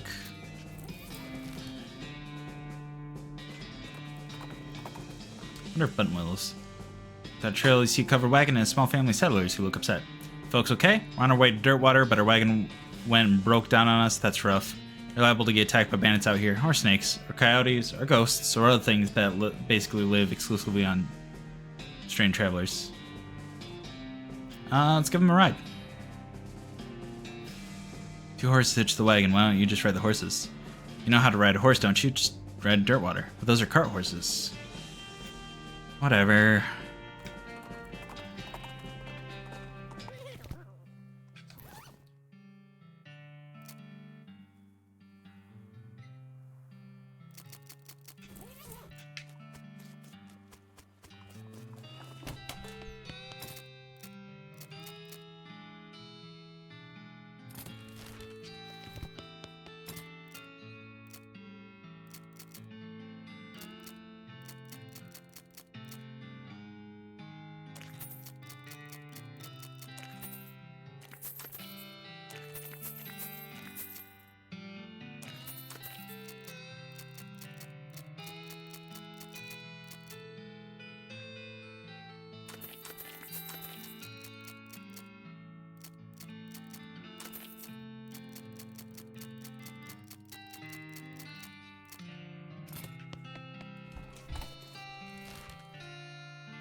Whoosha.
Your encounter a bandit who doesn't look very bandit-like, due to the lab coat and side ruler holster.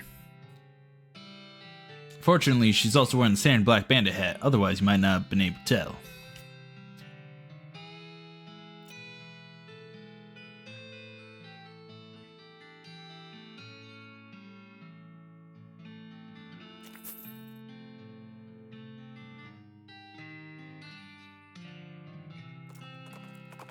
$10 XP and 30 meat. Cool. A fancily dressed goblin steps forward. Hi, hello, being a mayor, welcome. Now, going away, please. Gary taps you on the shoulder. What's up, Gary? It's okay, I will handling this. Gary and the mayor converse a bit. Too quickly for you to follow what they're saying. He's saying okay for giving dynamite boom, but you having to riddle first. Riddling? Yes, a contest game. Okay, let's have it. A crazy thing, having no legs at morning and no legs afternoon, and also no legs at night. What is it? What is that? You glance at Gary. Hey, Gary not helping? That would be being cheating. Bad. Snake?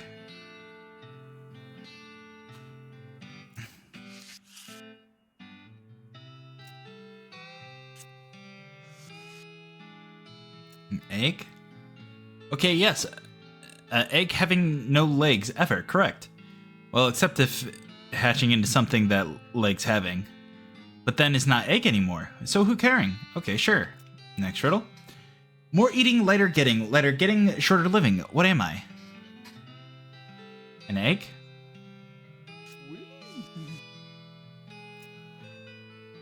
Fire?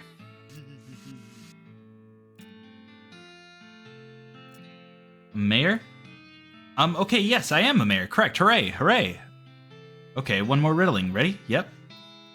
Metal thing with little teeth. In a hole will turning round. Entrance to my house is found. What am I? Where is it?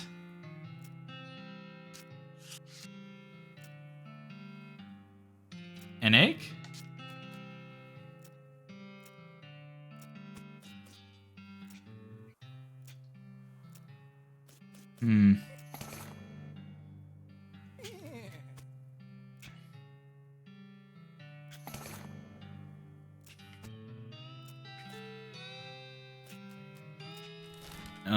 Okay, well.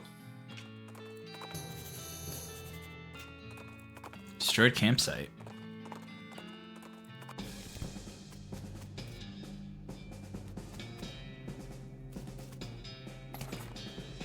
Potted meat.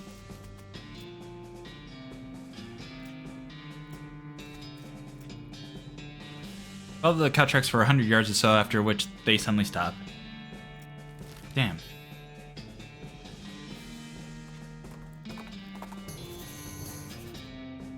Dynamite Dance, discount Dynamite Dare House. Sure.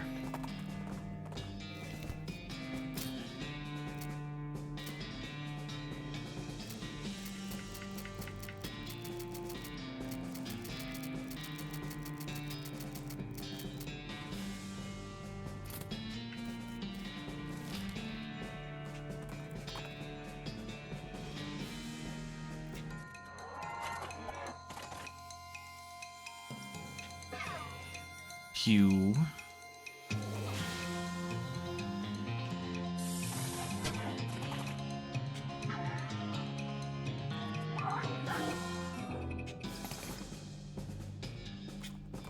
Cool.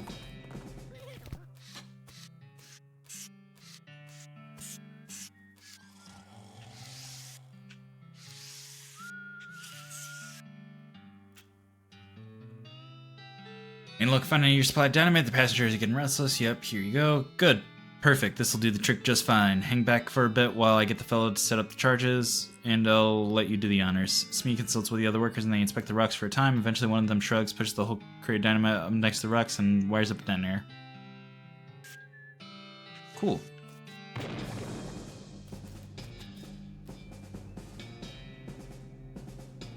Hornswoggle it. You gotta get out of here. There's a huge flood coming down the mountain pass. You'll be worn down to smooth round pebbles. Don't worry about us. Just save yourself. Alright.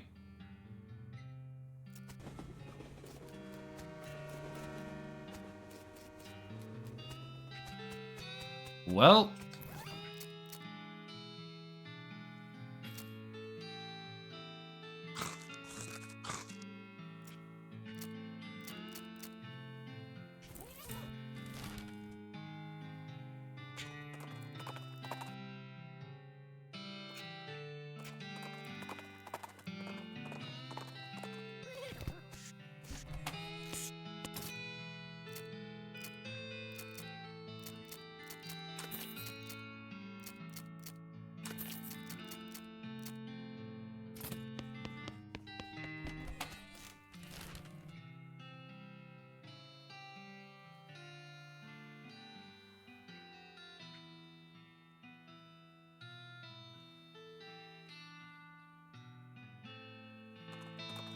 Let's go to the Stearns Ranch.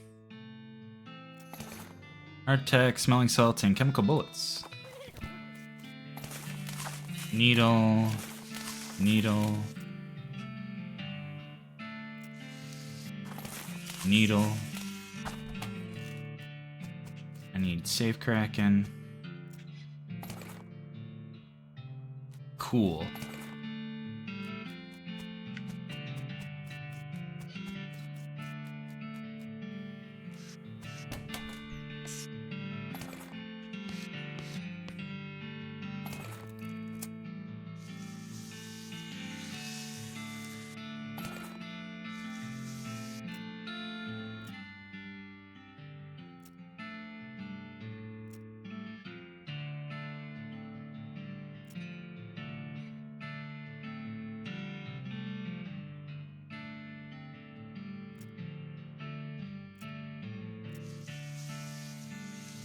All right.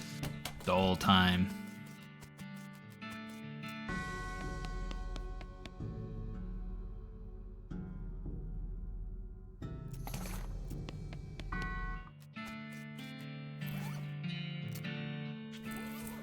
The first page says in the little girl's handwriting, "This is the diary of Mary Stearns."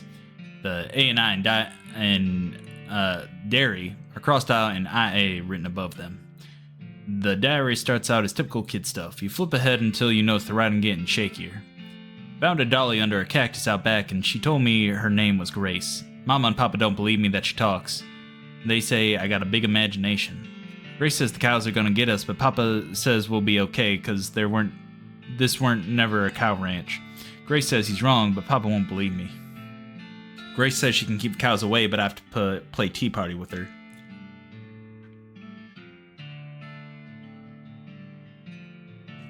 I don't like this kind of tea party, but Grace says it's important to keep the cows away. Mama was sad that they couldn't find Effie. Papa said she's been gone so long, and they put a cross up, but Mama won't let him because she thinks she'll come back. Papa says she's only 11. How far could she have gone? And Mama started crying again.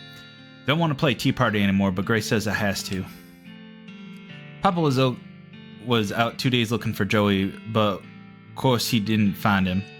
Mama cries so much. I tried to tell her him and Effie are helping keep the cows away, but she don't understand. I told Grace I'm not playing tea party again, but she says I gotta, and if I don't, cows will eat all three of us. She said either I get Mama or Papa to play, or else I gotta play by myself.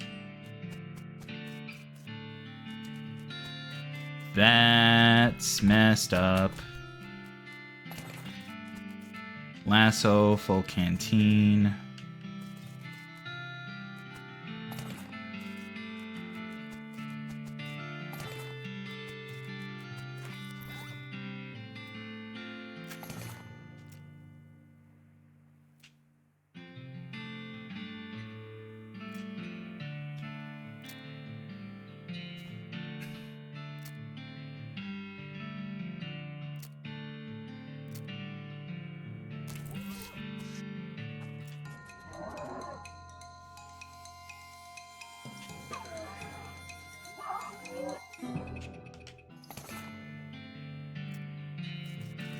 Toilet pistol?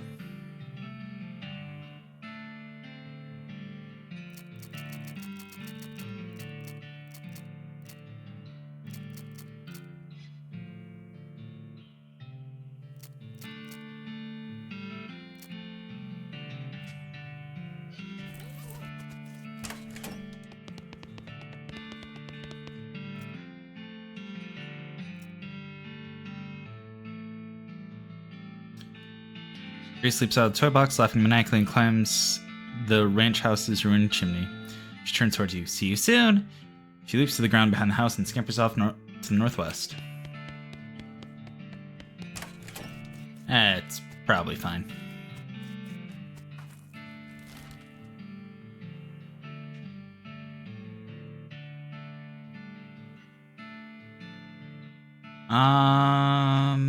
Now that I have a lock, though.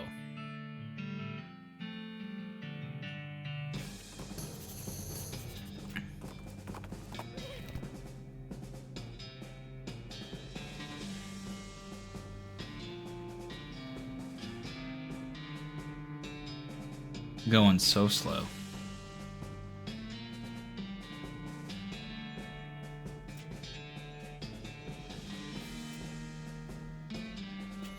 Toss out your weapons.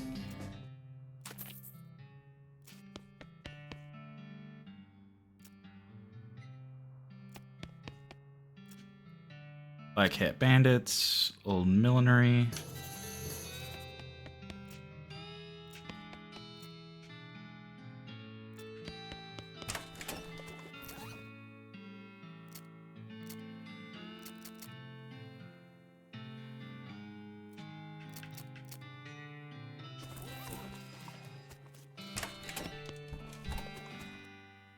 Cactus Bill, didn't expect to see you around these parts.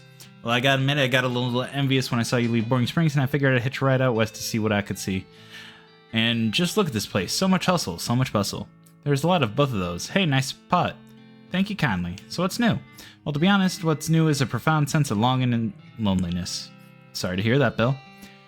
Well, it is what it is. I was hoping I'd run across a similarly lonely cactus lady somewhere out here, or failing that, a normal human lady looking to marry cactus. No luck? Not yet. Of course, getting around is a bit of a challenge, but us cactuses live a long time. I'm sure I'll meet somebody. Someday.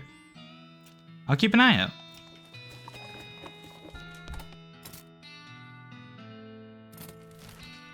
No. Certificate entitling. Yup.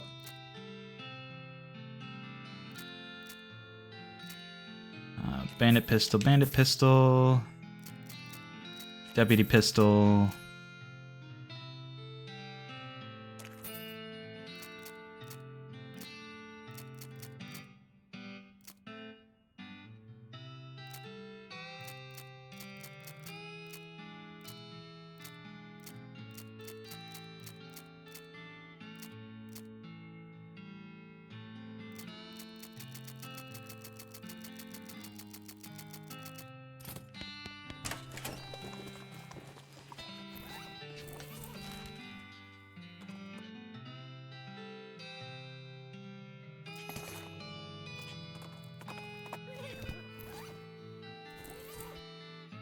Strong medicine, quick draw with a hammer.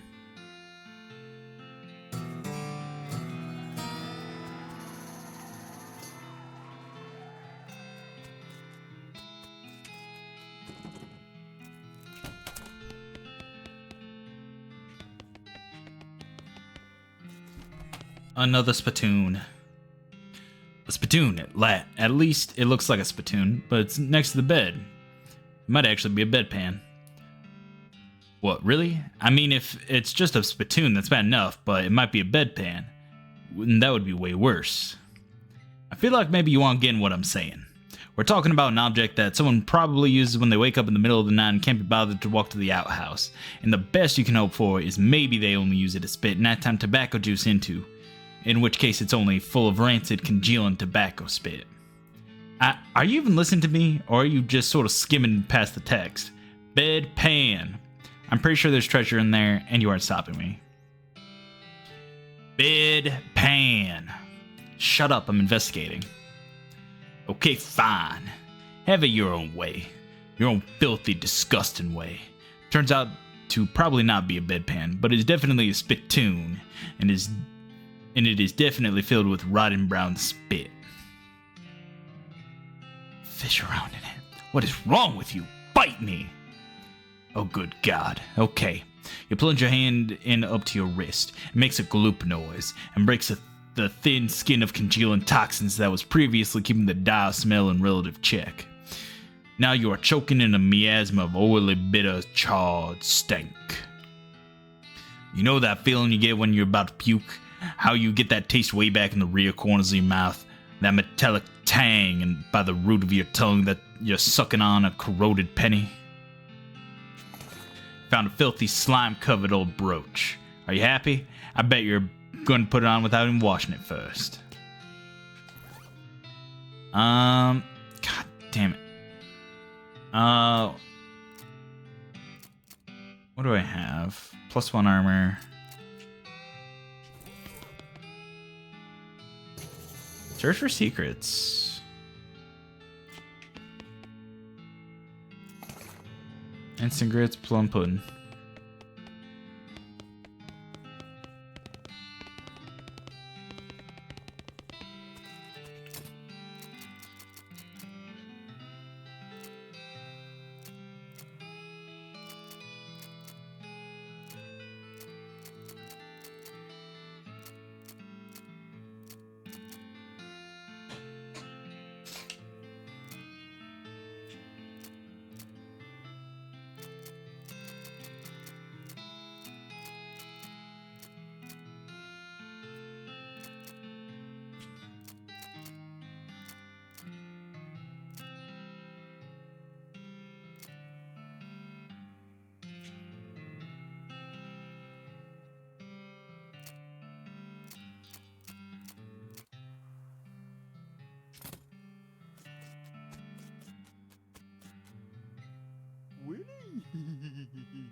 Alright, well...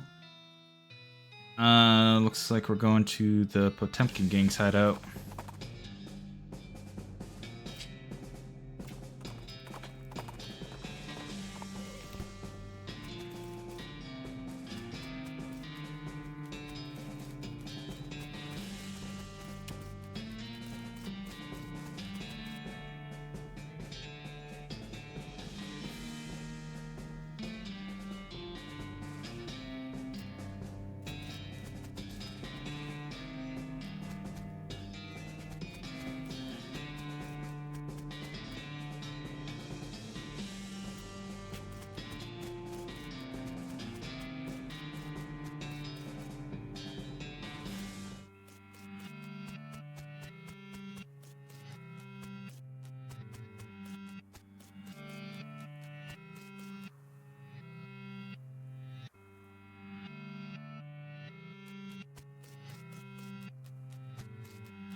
Alright, by the jail.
Take him to jail.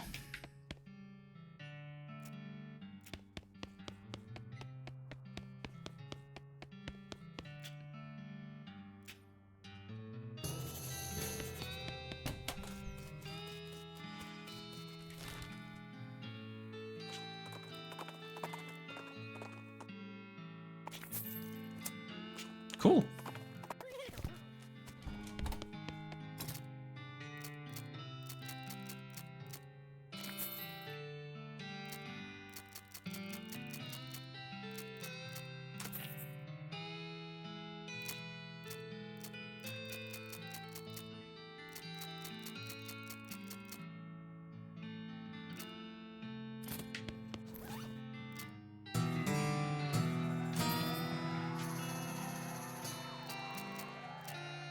What do I got in my stomach?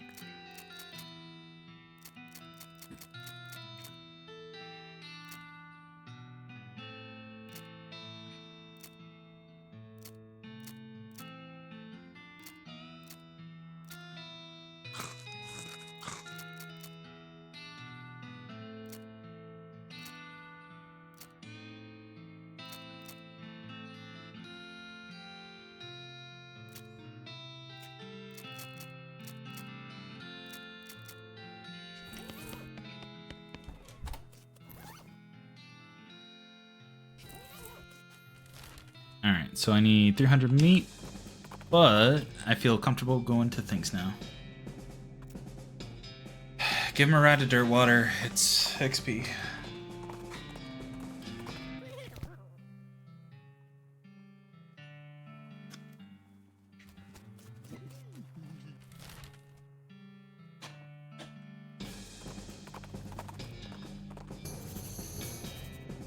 Shaggy Dog Cave.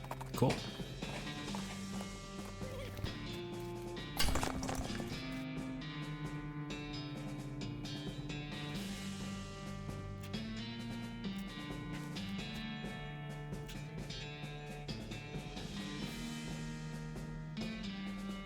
Shale.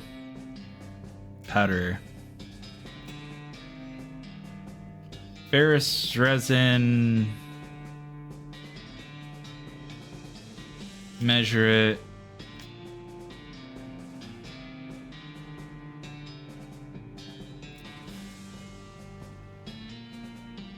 For its golden sedimentary deposit.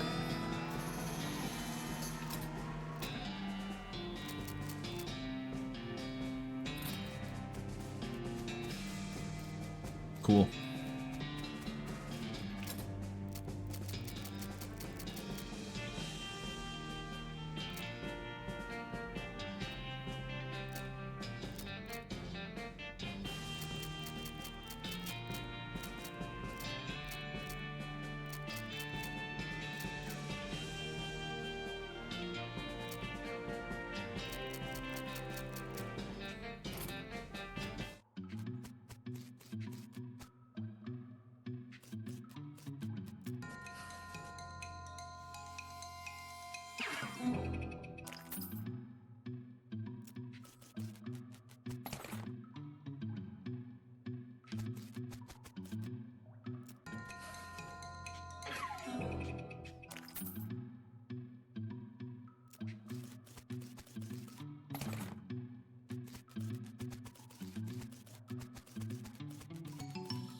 Dang it.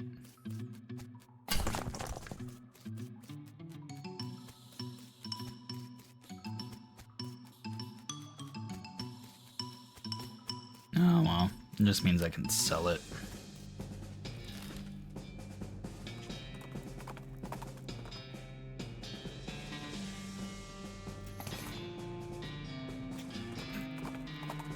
A ranch dressing, you get it?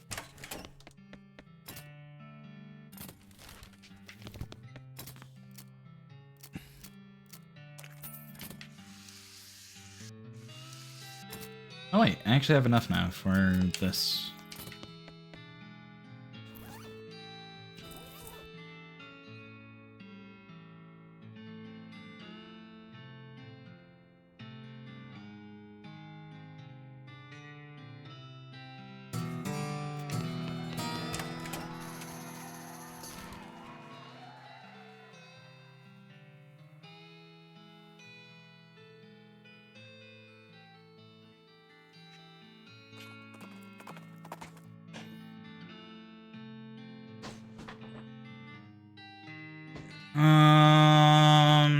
Let's Hornswoggle.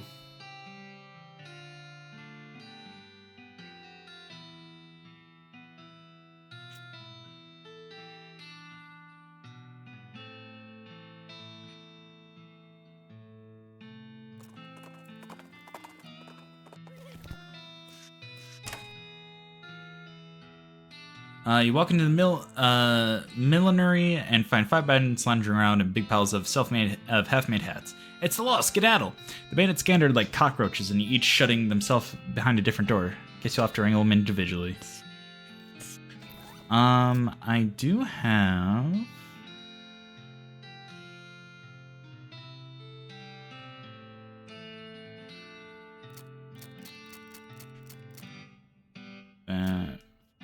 food or...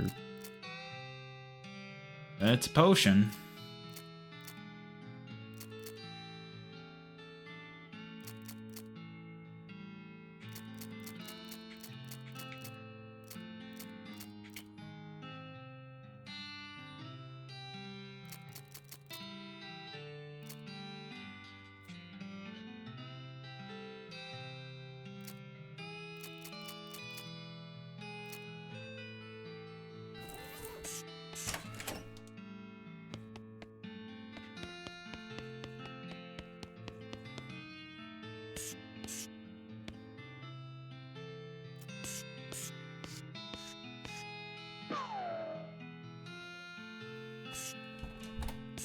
That's one.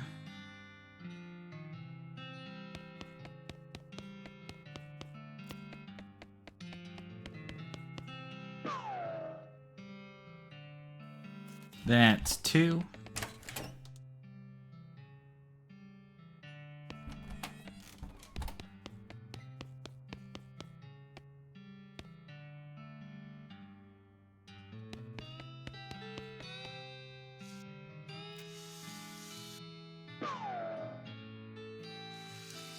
Three.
Consarned it.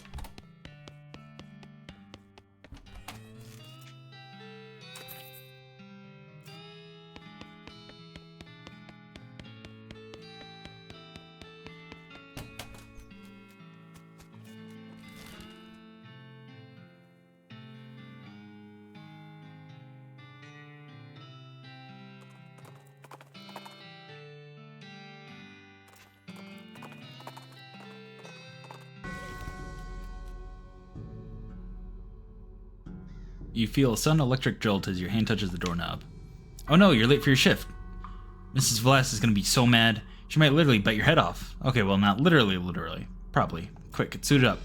Clock in and hurriedly put on your bright green coveralls. Mrs. Velas, as predicted, is furious. Late again? You'd better stop taking this job for granted. You think you're going to find a place with a nice dormitory and reasonably priced company store like ours somewhere else? With your skills? Ha! You're doing 3 shifts today, Buster. Get to work. You're on pickle hopper duty.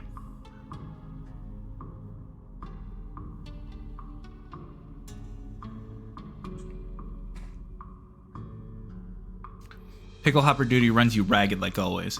Keeping the hoppers filled to keep a constant flow down the chutes means you're constantly at a near sprint because you have to manage the cute chute shunts to keep the levels equal. If you get uneven pickle levels, Mrs. Vlass knows. Nobody knows how she knows, but she knows. A whack from her cane is the minimum you'll get. At the end of the first 6-hour shift, you get a brief break. You cram a stale cheese sandwich into your mouth while Mrs. Vlass glares at her pocket watch, counting down 3 minutes to the second. Break's over. Second shift. You, get over to the salt tank, now!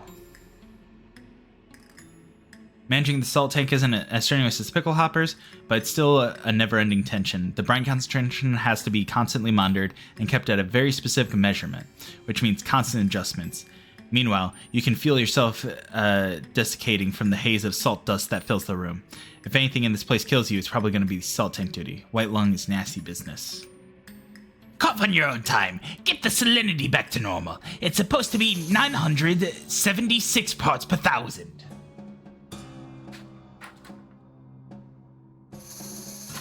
Hold on, let me actually...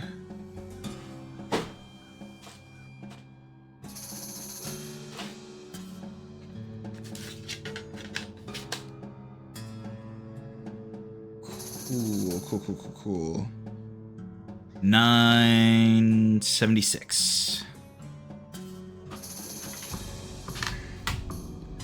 I'll need that for later. Get another 180-second break before third shift. You spend most of it drinking water. The company doesn't charge for water, but you've heard a rumor they're considering. Break's over. Get to the boiler. Boiler duty means shoveling coal into a furnace. Furnace that runs a giant tank of boiling vinegar. It stings in here. You've tried to work with your eyes closed, but Mrs. Vlass screams if you drop any coal on the floor, or if you let the temperature get too low, or too high, or just for no particular reason. At least you're used to the smell of boiling vinegar. In fact, you can't smell anything anymore. 190 degrees.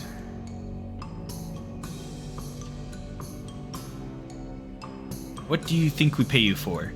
You don't really miss your sense of smell, or not coughing all the time. You don't really want anything anymore except to die.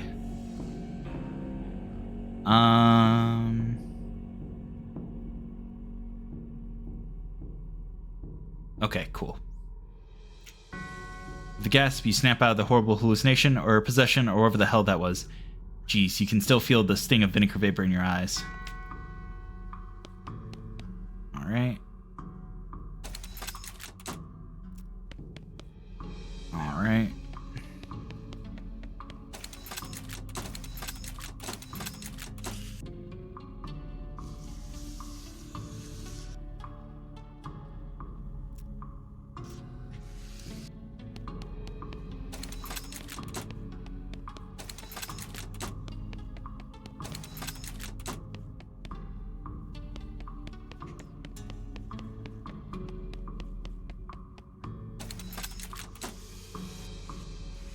That's 2 minus 1 minus 1.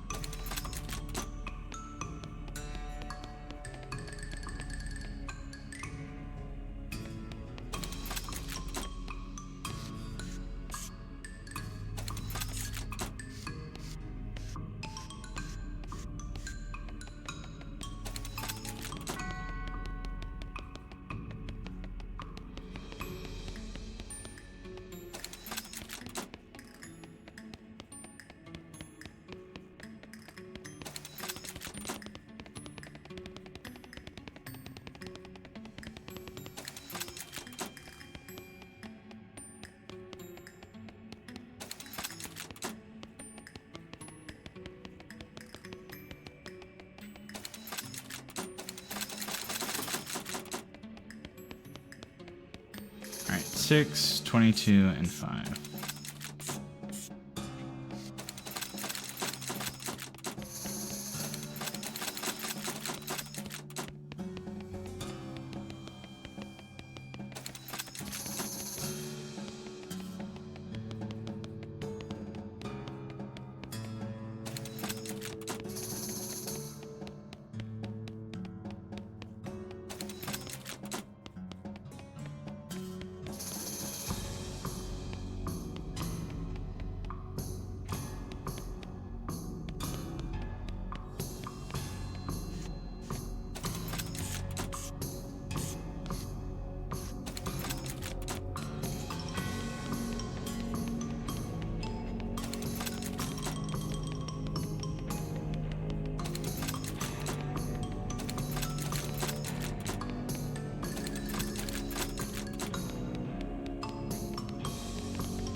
Pull the lever and there is a deafening roar as the old machinery springs to life. After a while, a load of pickles is deposited into the receptacle to the left of the switch.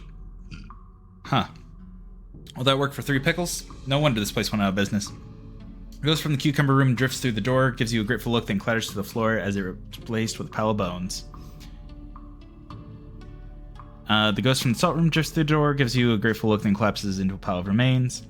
And the ghost from the vinegar room drifts through the door, gives you a grateful look, then vanishes in a puff of bones.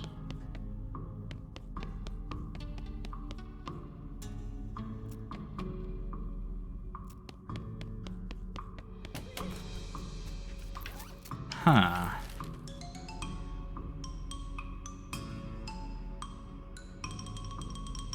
Well.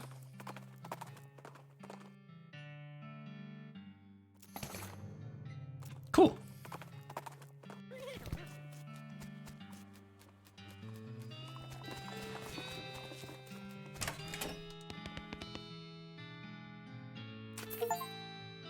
The Gherkin brothers, and please, I don't want to talk about it. It was really weird. Looks like these things will twitching. Better lock them up to be safe. And that there's all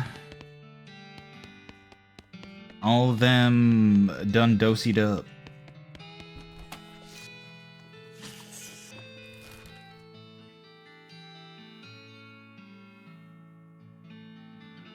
All right, let's go to the silver plater. Lazy A Dude Ranch.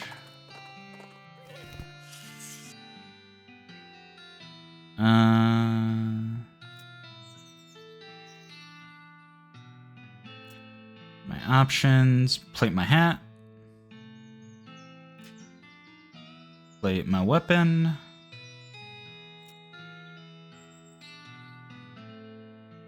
plate my pistol,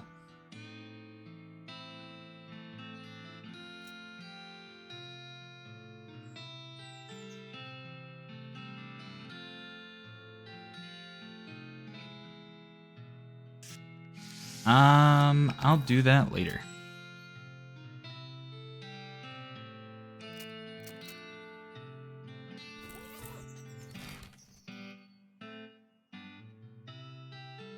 Alright, let's go to Fort Cowardice, actually.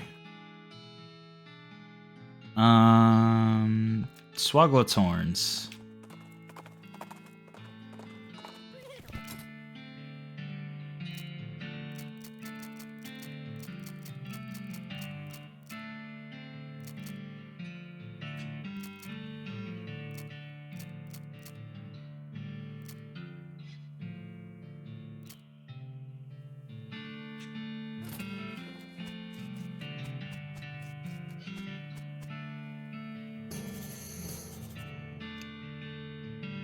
Ooh.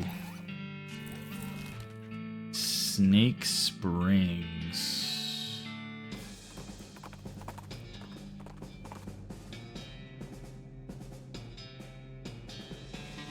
Something that the side of the road catches your attention. It's a slumped over old skeleton wearing a wizard hat. I think you'll agree that's reasonably attention-getting. Skeleton lifts her head and peers at you. She holds up a rusty old can of beans and scrapes her thumb bone across her first 2 finger bones in the universal gesture for financial transaction. Ask about the gold tooth. I haven't got any use for a can of beans. I do notice that you're sporting a shiny gold tooth there, though. Wait, no. Skeleton looks at you, but you get the sense that she would have blinked if she could. She shrugs, wrenches the tooth out of its socket, and tosses it to you, then waves you away. Guess she figures she doesn't have any use for it anyway.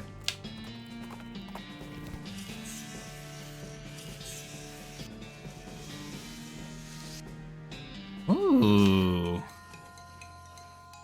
Shoot Nanny.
Cool, got plenty of that stuff.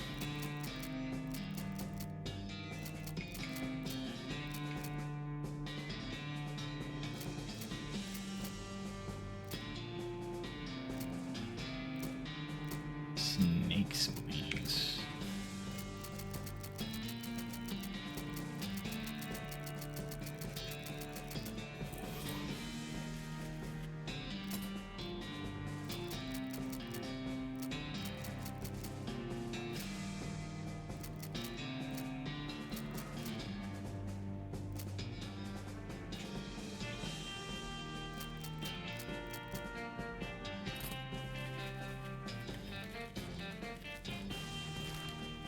That'll be good for later.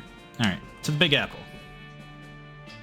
Howdy there, I'm Wonder and Sally. Howdy, Sally, I'm Nick. What's your line? Trade-in. I wander all around these lands just like it says in the label. And I buy a little here and sell a little here, there to make my way. Care to see my wares? Sure.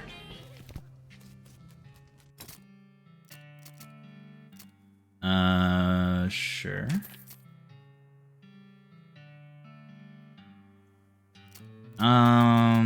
What maximum AP +1?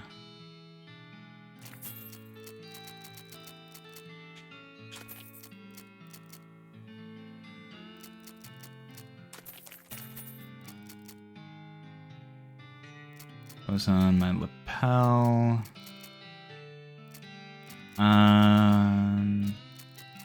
Good on that.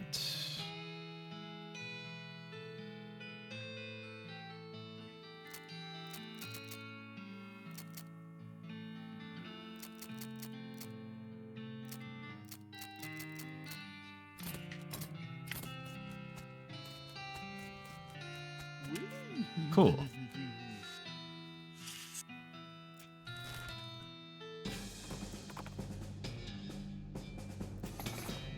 Lock, length of rope, pen emic, smelling salts. As you reach the center of the clearing, you are simultaneously struck with a profound awe and a terrible stench as you discover the largest road apple you've ever seen. You can't even imagine how this got here. Was it a giant horse? Was it 200 normally sized horses acting collaboratively? They should have sent a poet.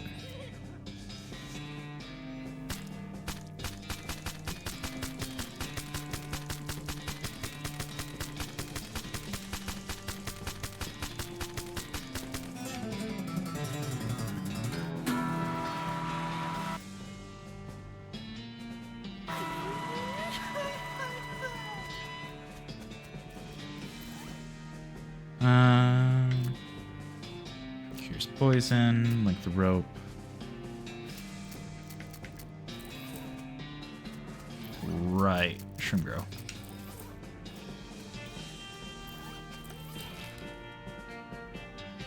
Well, for it all dead. There's a dusty wooden crate laying near the trail and turns out to be a full of old dynamite. That's probably not something that should be laying around in the sun.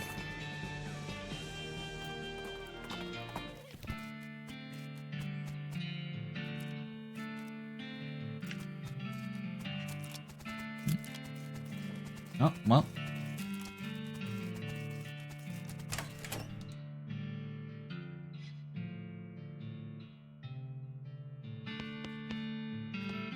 Map the region.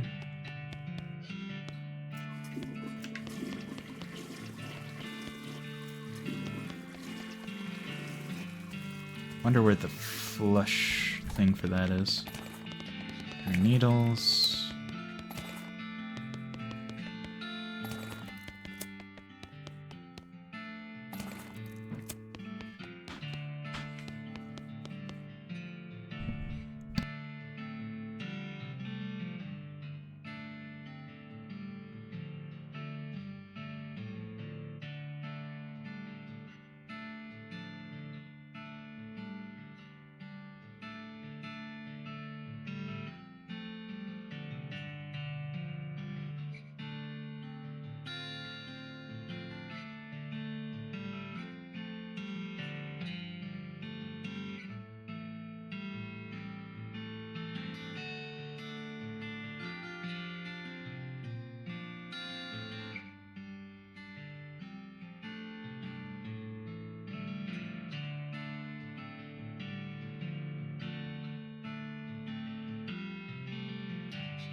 Nothing back here. Old patrol cap.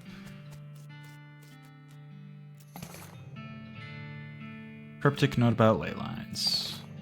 Introductory next max. Last thing is a little diary, which you decide to leave in there in case the owner comes back looking for it. It seems to have been written by one of the necromancer's cultists. He and several others were reanimating the dead soldiers here on the theory that the best undead army could be a literal undead army. The hitch in the plan came when they raised the officers, who decided they weren't going to take orders from a bunch of weirdo civilians. Last entry suggests the author and his cohorts were planning on abandoning their station and reporting back to the necromancer, but the entry ends abruptly in the middle of a sentence. Mass grave? Sure.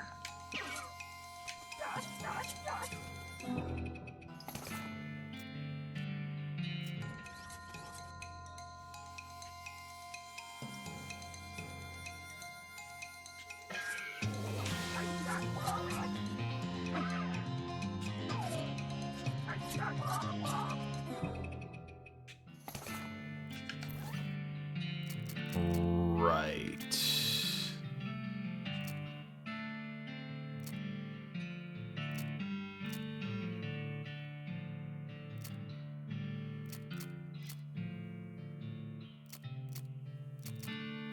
Work boots.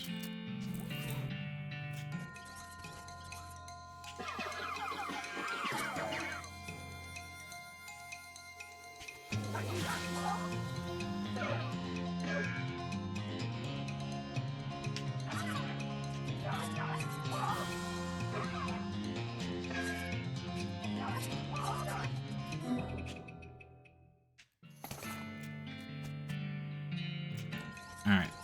One more.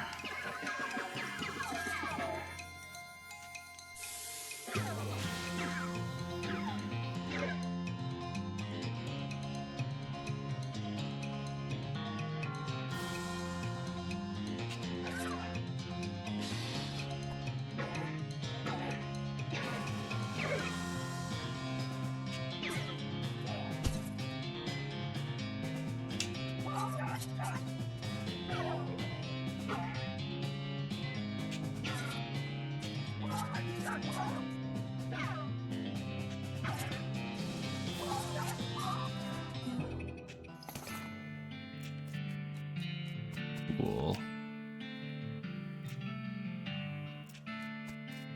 Right.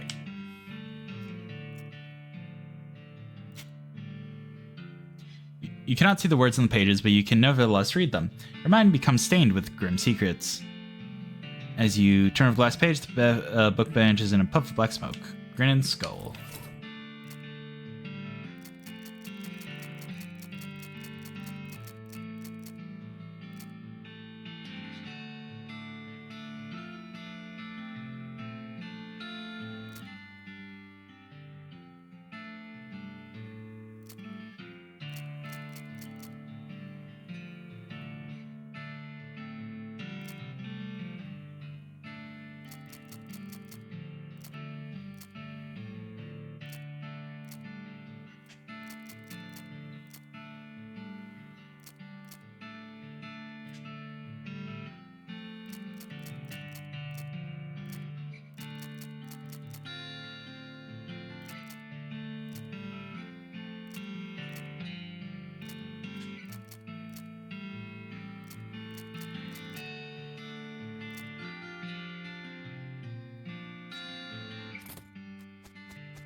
Alright, Lazy A Dude Ranch.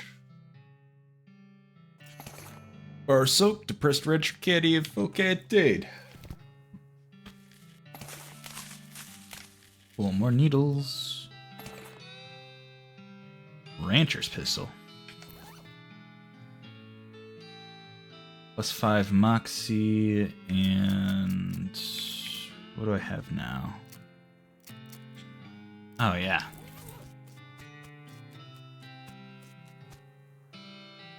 Hey, like howdy, I'm selling herbal remedies. Care to buy? What kind of herbal remedies? The kind that are gifted to us by Gaia without any interference by human hands. So weeds? That's a derogatory term. Created by the man, but basically, yeah. Sure. Doesn't do anything.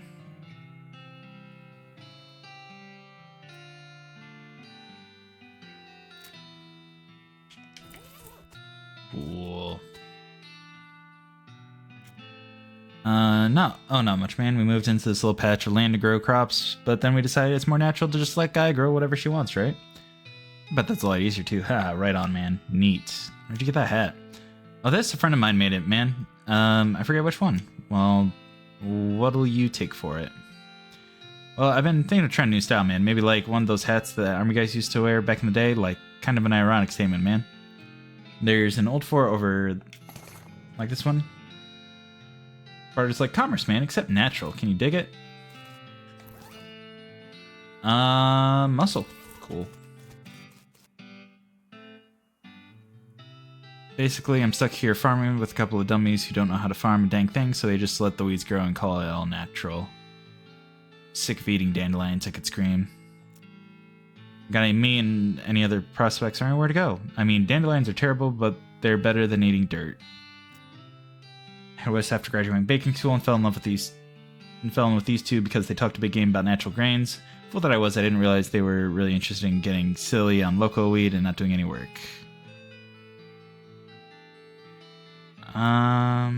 We'll get there eventually. Shroom grow.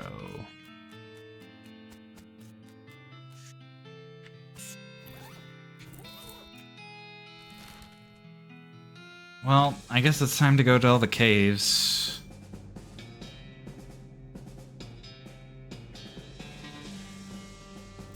You know what? Oh, God.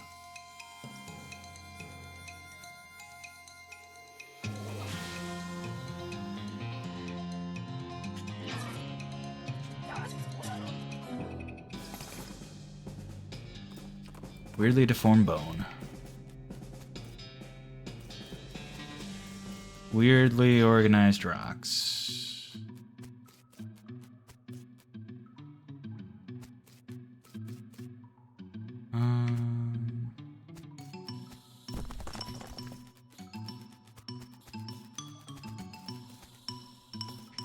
What is that thing? Oh.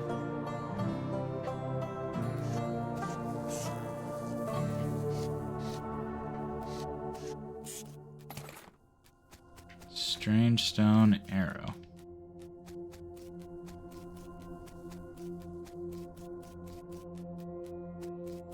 Well then.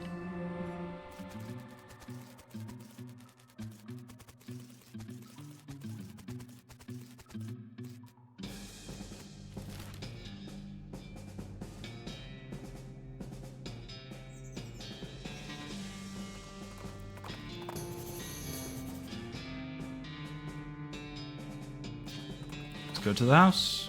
The professor's house.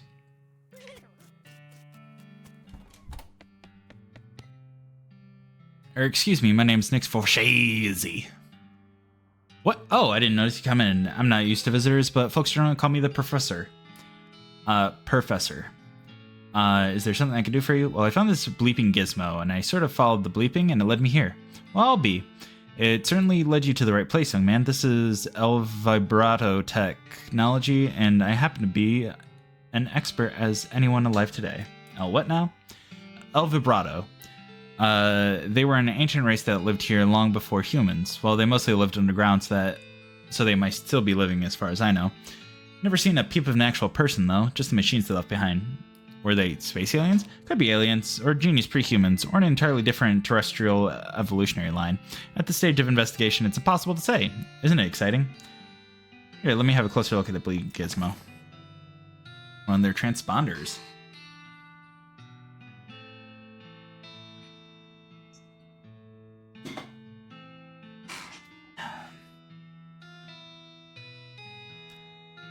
Detects other El Vibrato technology and homes in. You see, that'll be why it led you here. I've got a thing I've been trying to repair. Tinkers around with the transponder for a bit and then plugs a strange stone marble into a socket on it. There you go, good as new.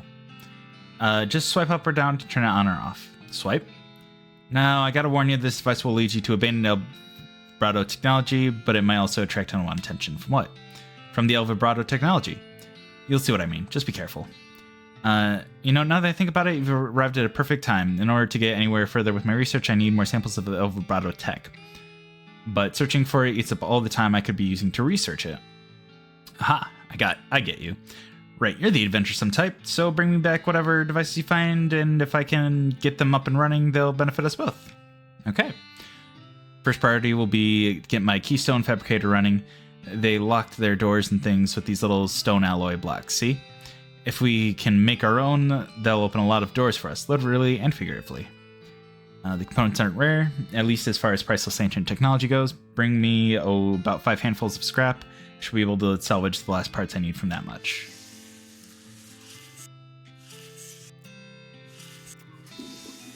Huzzah!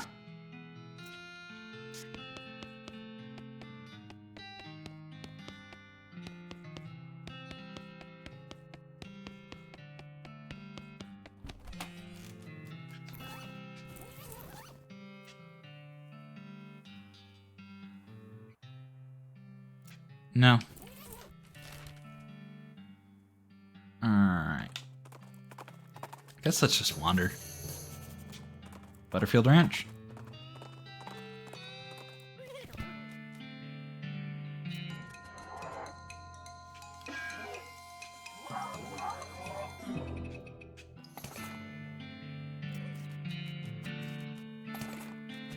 Length of rope, needle, red hot poker. Curly was here. Curly Butterfield, Legend of Curly's Meat. Looks like this house is worth investigating. Luckily, you don't have to actually go inside the outhouse because once you open the door, you find a map sketch into the inside of it. The map reveals the location of a mine just west of the ranch, labeled Coal Ridge. There's an insert map of the mine itself with a big X scrawled there between 3 triangular icons. Nothing churn. Spare butter churns. Tainted milk. Go, whoa, whoa. Toy skeletons?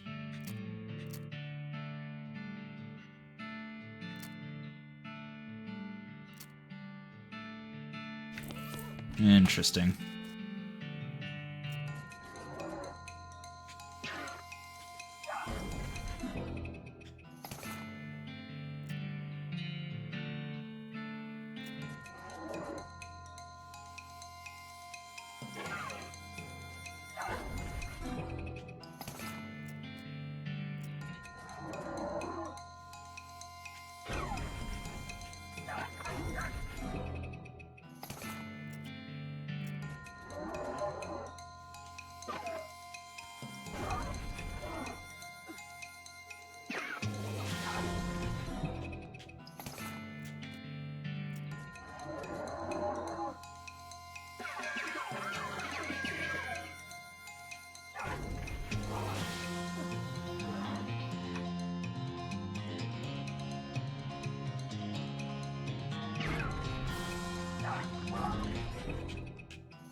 Is that food?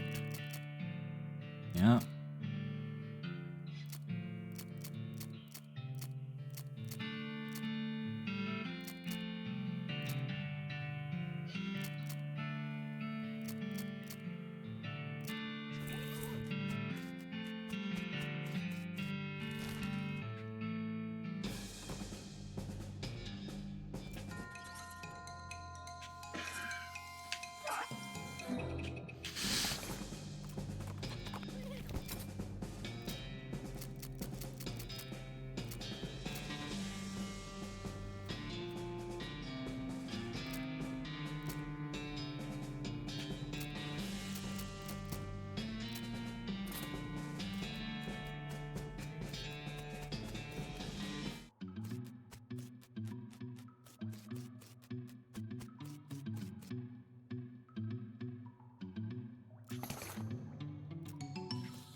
You open the door, reveal a skeleton covered in the same white goo that was on the outside of the locker. You get it. The guy must have died after his coworker played a prank on him when they stuffed him inside a locker and then filled it with shaving cream. Can't believe you dang jerk stuffed me in a locker and then filled it with shaving cream. I died for that, yells the skeleton, confirming both your insight and his vengeful murderous intent.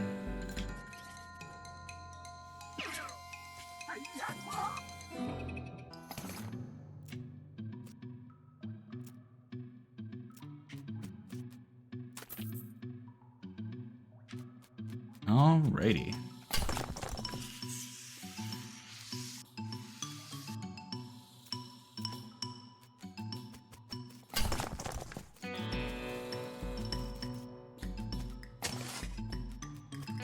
Got Curly's compass.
Cool. Souvenir spoon.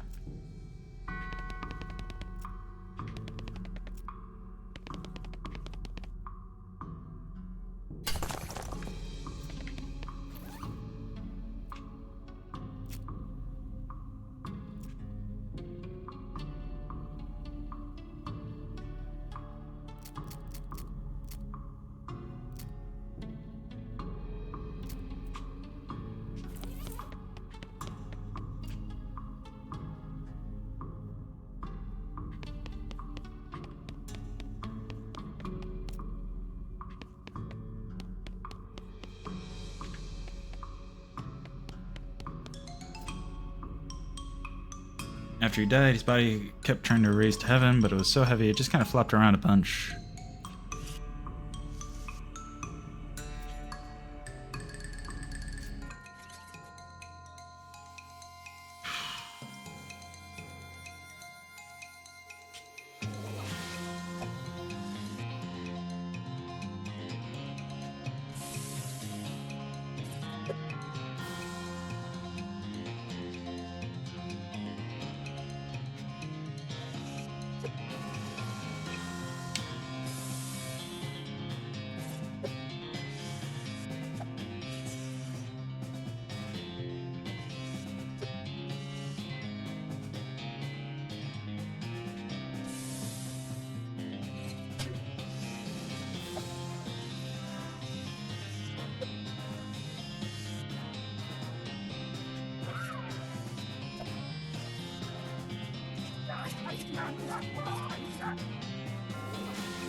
Well, there you go, St. Beefus.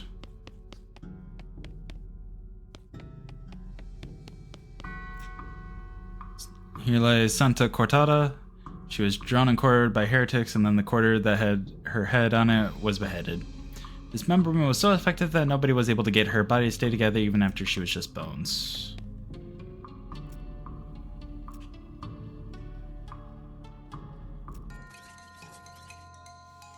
Shoot, Nanny.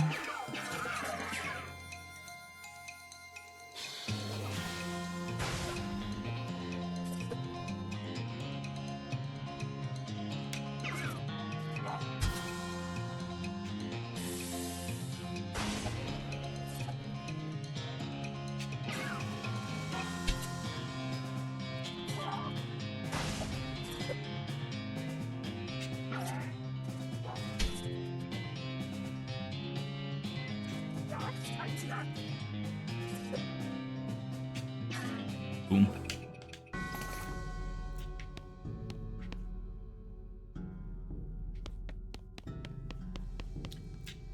Here lies St. Pope. He was excommunicated for impersonating a pope, but there was some kind of bureaucratic issue, so they weren't able to unbeatify him.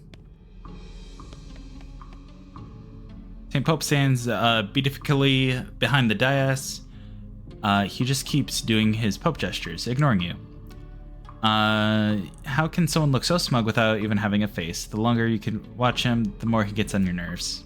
You unleash a torrent of insults that would make a sailor blush, and a sailor's mother ashamed of a sailor. St. Pope's eyes narrow. Looks like you finally managed to make him mad enough to fight you.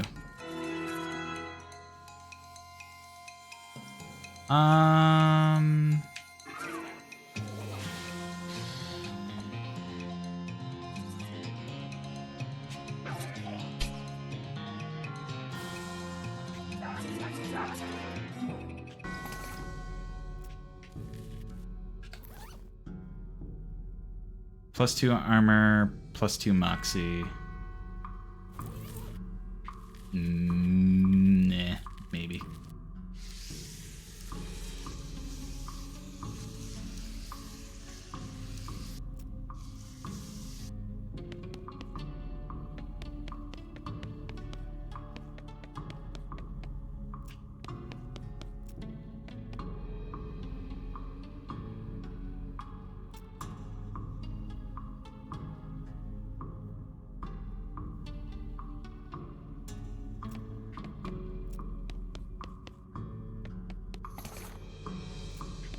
Silk Nun's boots.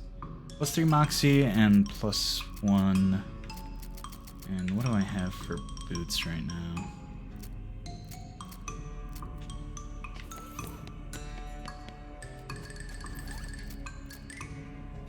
Cool.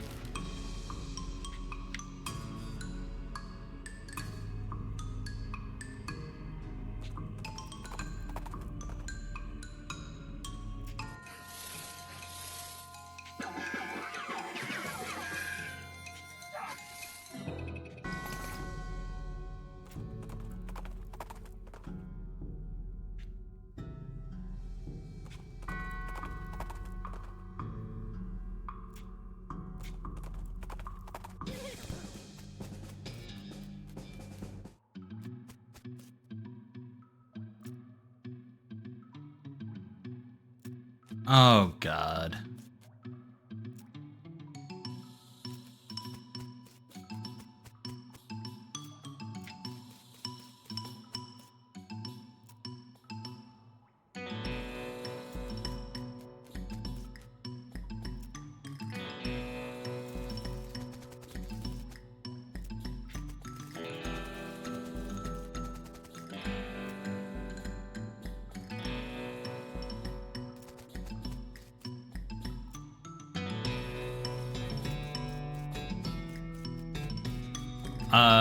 I don't want to sit here and read all these because it all amounts to nothing. And what is a but for?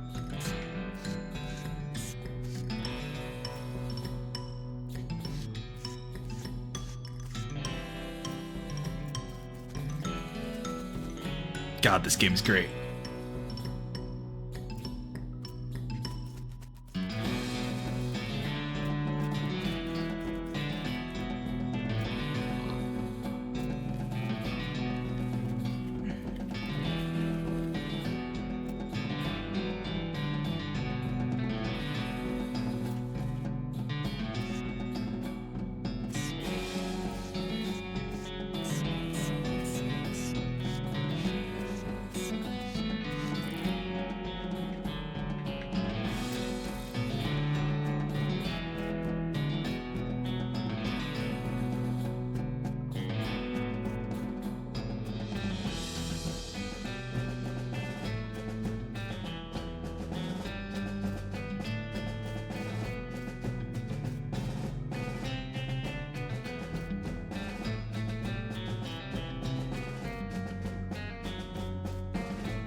West Pole?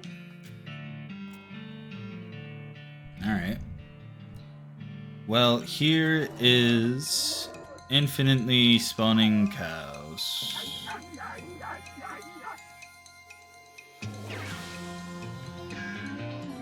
Sheesh.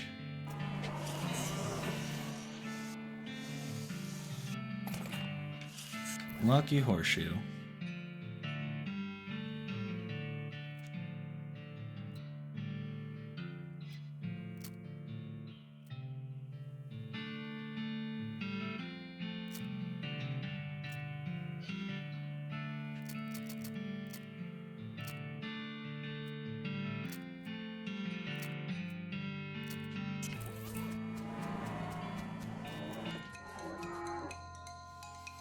Alright, so 35 to 38.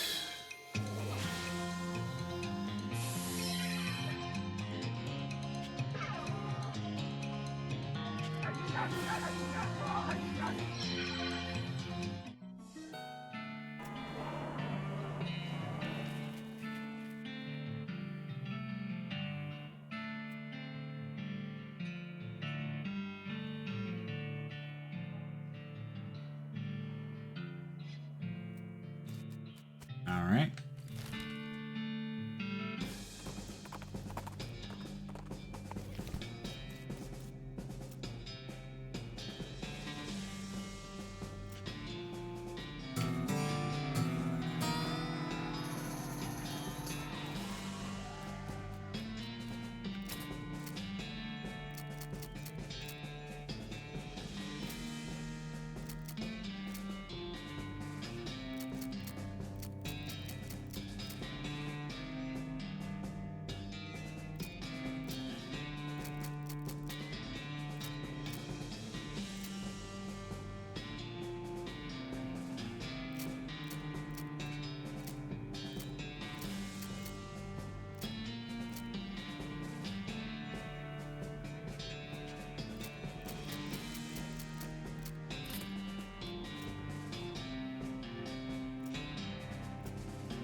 What do I got for booze?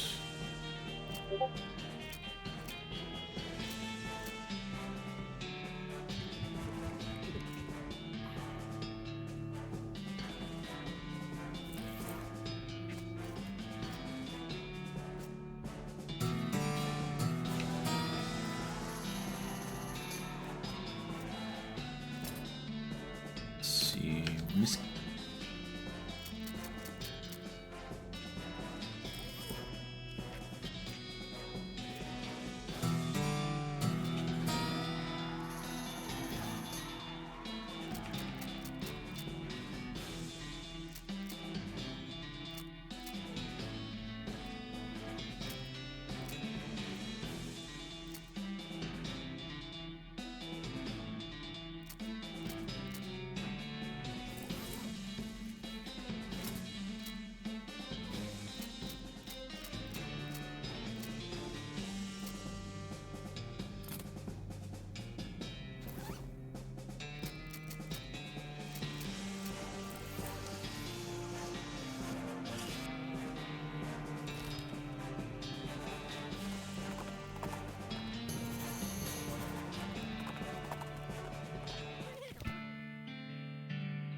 The liquid in the spittoon is bright yellow. I feel like that's all that needs to be said about it. I'll never understand you. Alright, well, you crouch down next to the spittoon. From the nauseatingly sweet stench coming off, it appears that these nerds haven't been using it as a makeshift urinal as you may have suspected, but rather they're using bright yellow lemon lime soda flavored chewing tobacco, unless...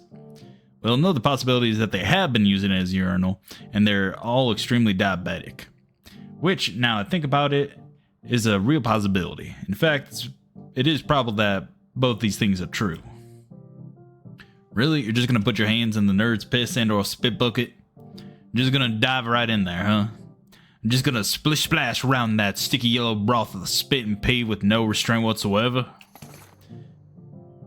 With a fanfare of sad trombones and a choir of angels retching, a sword rises out of the spittoon, held aloft by a wet, bedrangled, and miserable-looking woman's arm. Since you're already kneeling, the arm wastes no time before tapping you on both shoulders with the sword, splashing your clothes with yellow slime, and officially declaring you Nick Forshazy, King of Filth. Congratulations. The sword clatters on the floor as the hand drops it with a shudder and withdraws into the spittoon. Long the king, baby.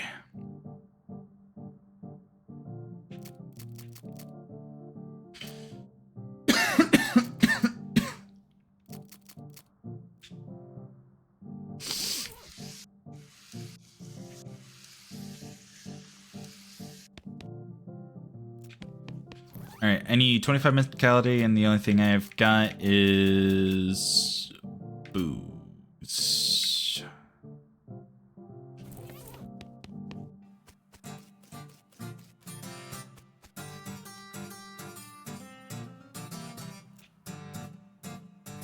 And the guitar, so I was thinking of some kind of guitar game. Pretend you're in a band, you have to hit the right chords. Sounds hard. If you don't already know how to play guitar. Yeah, I thought of making like a real simplified version of guitar, but then it wouldn't be much fun for me. I have an idea. Instead of pretending to play in a band, why don't you join an actual band and play guitar for real? I know a place that's looking for talent. Put my guitar skills to actual use? That's not a bad idea. Okay, cool. It's a Jeweled Saloon in Dirtwater. Tell them I sent you. Thanks a bunch.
Speaking of offhand things.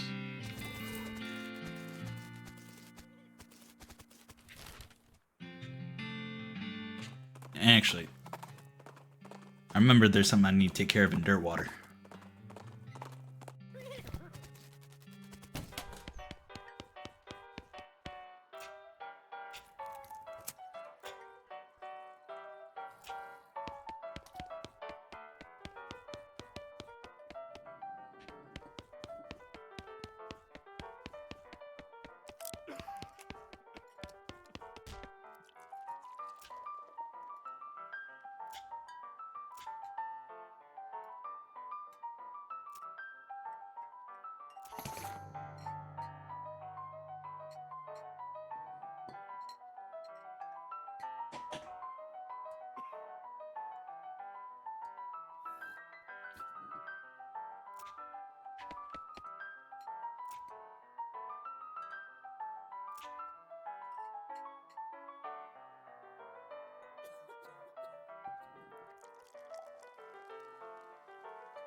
Actually, I think I might know where I would be able to get some rescue mission.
Yeah.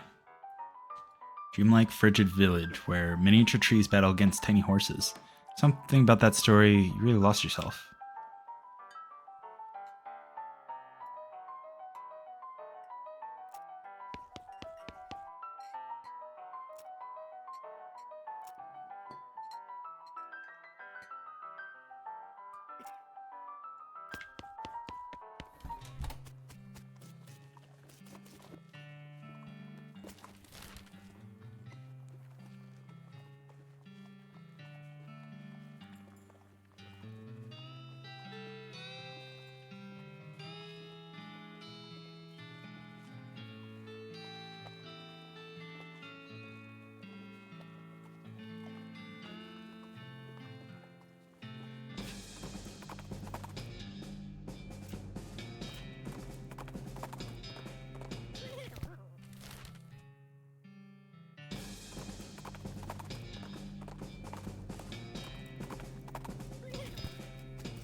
This will let me read those nerd books. Cool.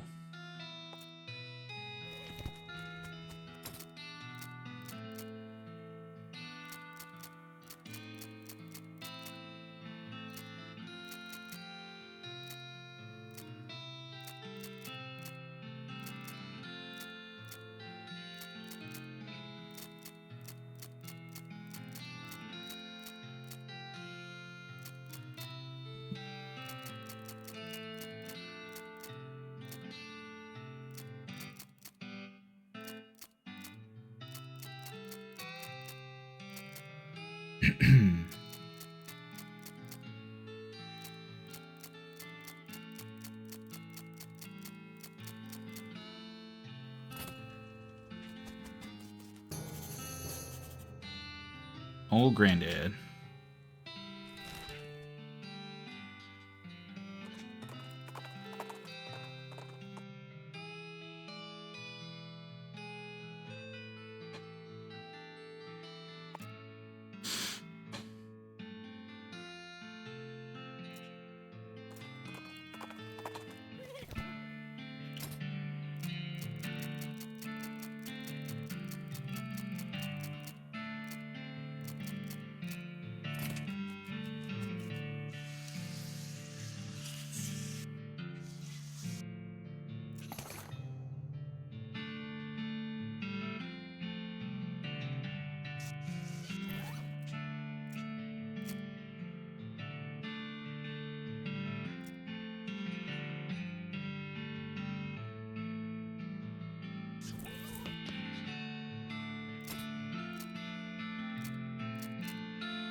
Did it.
Cool.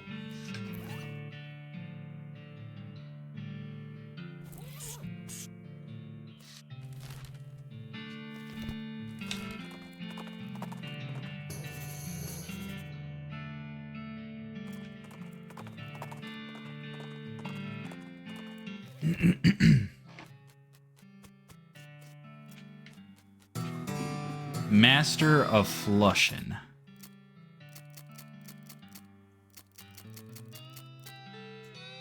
Ooh, +3 muscle. Howdy there, Pilgrim. Name's Roy Bean. Howdy, Roy. I'm Nick Fushazy. What do you do here?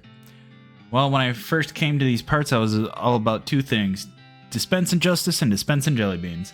I was the biggest name in bounty hunting and candy selling anyone ever heard of. Gosh, what happened?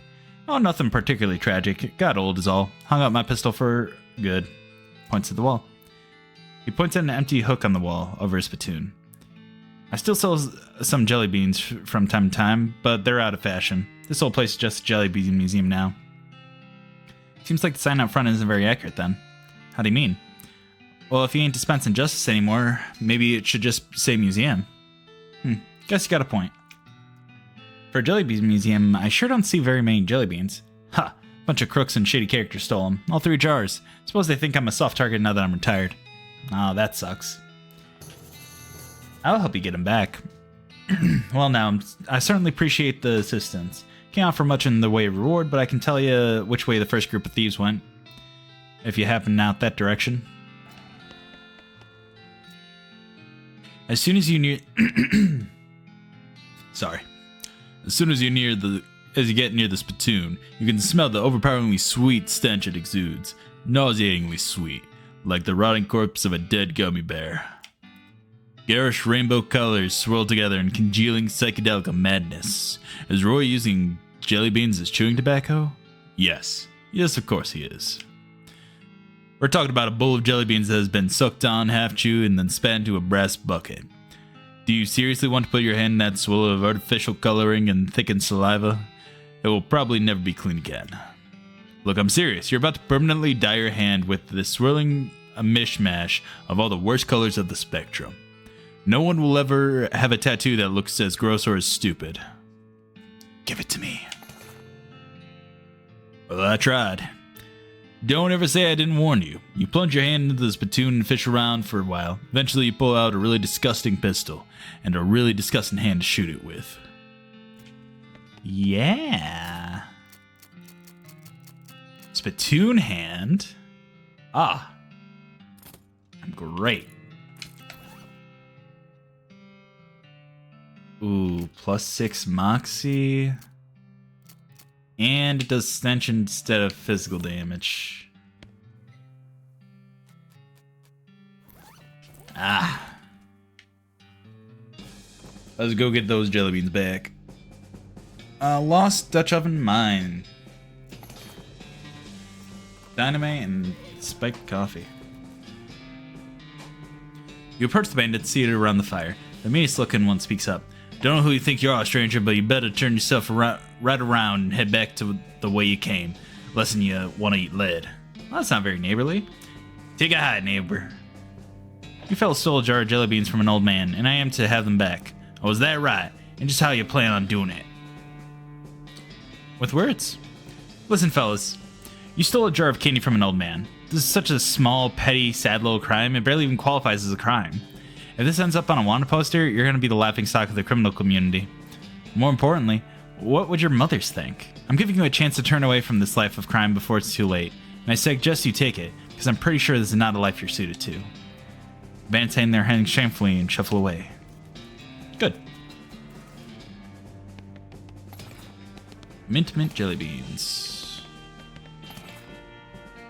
Ooh, Kurt's Fits at the band.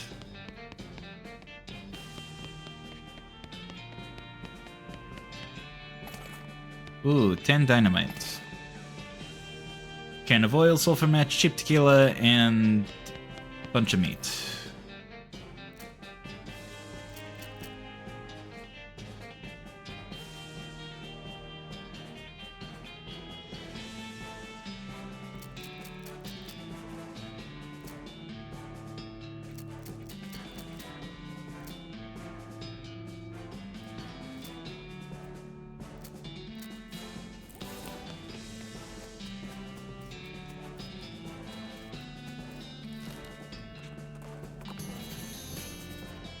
Fort of Darkness.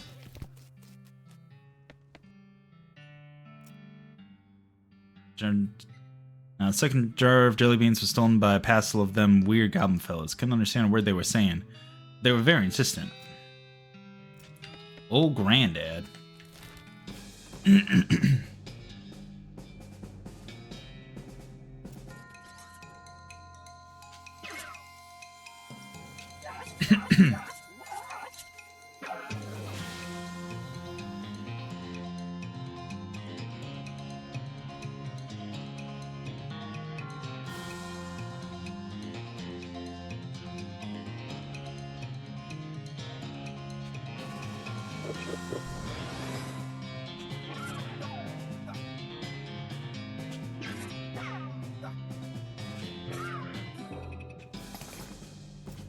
Ooh, red hot pistol.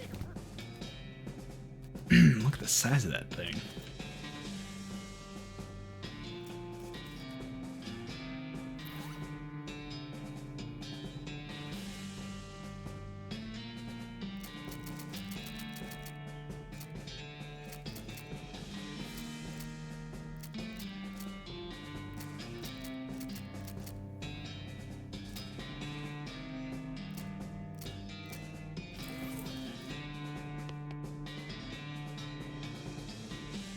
Hey, hi, no climbing for humans. I'm here for taking back a jar of jelly beans, you goblin ceilings.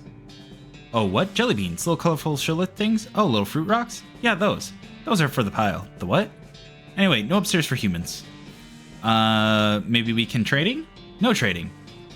But you can bribing me? Okay, cool. What are you wanting? A candy bar. A good human candy bar. Of the bubbles having. You knowing it? Do you mean this? Oh, yes, wonderful. Thanking you. Can I climbing now? Sure.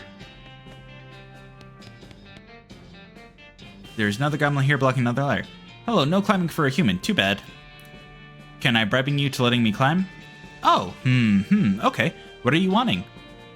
Cactus syrup. A delicious vein is being in the other room.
What did I just do to myself?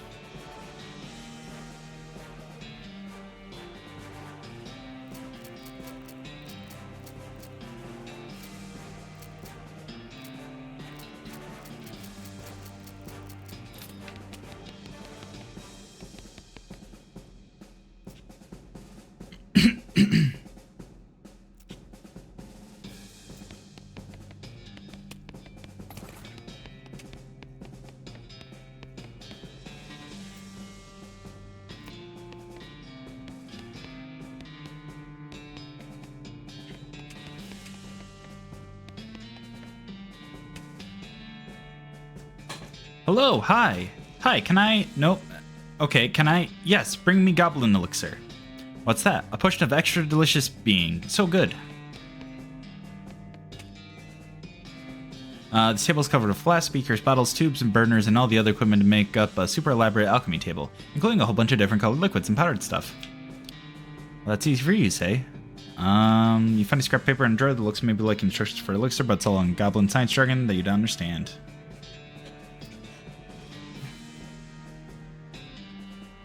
Chartreuse, green,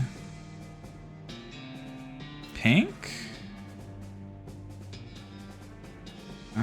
stir it up.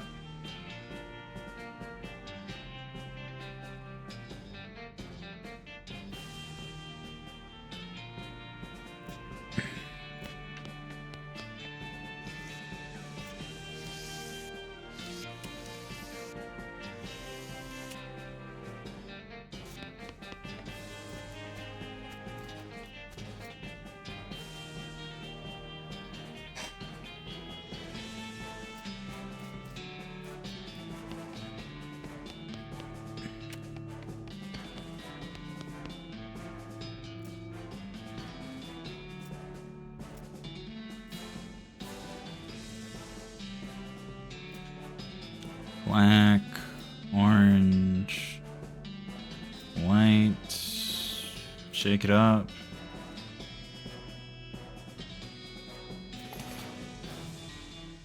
Sure. Oh, good, yes. Okay. Holy crap, if this isn't the most disturbing thing you've ever seen, I don't want to know what is. Presumably a couple of gobs popping Ed in here and the spores got all mixed together. He seems like he's gonna be chill about it though. Hey, guys, those jelly beans. Can I to having them? Oh, what? Our fruit rocks? No. No, not taking our fruit rocks. These being ours, not for you taking. Talk to him? But not looking like you're eating them. A jar is still full. What? Eating fruit rocks? Not for eating fruit rocks, for looking at. You just looking at them? Not fitting through floor hole. Can't leave room. Fruit rocks only entertaining being. Good grief, that's sad. Okay, how about I teaching you something else for entertaining? Something better than fruit rocks looking at. Okay, sounding good. I agreeing. I'm not certain. What better than rocks looking at? Poker. You pull out a spare deck of cards and pick a couple of handfuls of cactus spines off the floor to use as poker chips and give the goblins a quick poker playing tutorial. Once they get themselves rearranged so they can't see each other's cards, they take to it pretty quickly.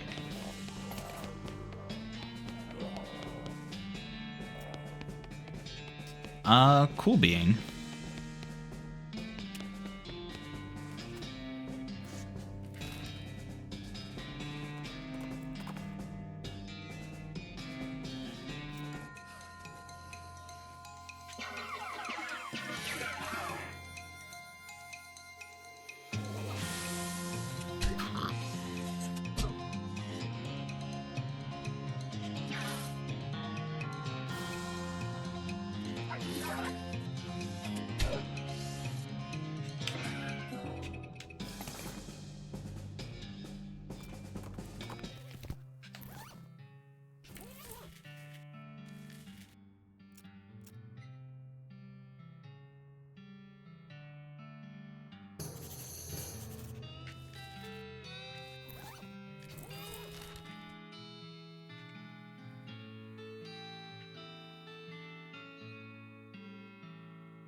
Well, time to go to Shroom Cave.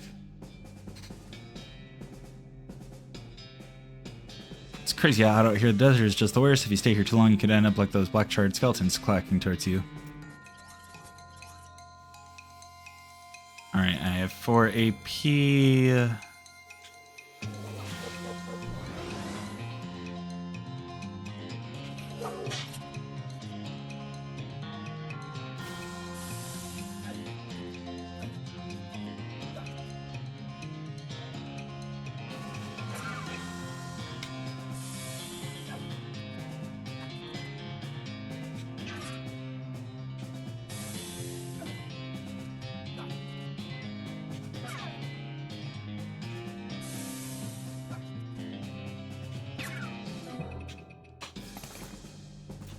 Cool.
You hear gunshots and someone shouting nearby and decide to investigate. This instinct is basically what separates an adventurer from a sane person. You find a bandit in scorched and blackened clothes, wildly firing his pistol at the scenery. Everything he shoots bursts into flame somehow. Looks like we've got a real character here. Yes, wow. Just sending a little scenery to the cow lords below. How about I send you too?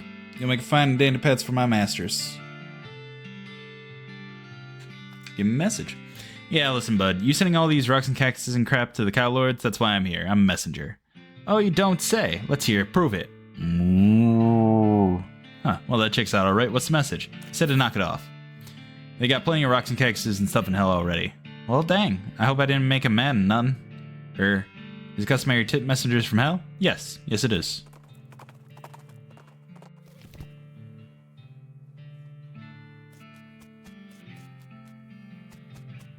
Or darkness.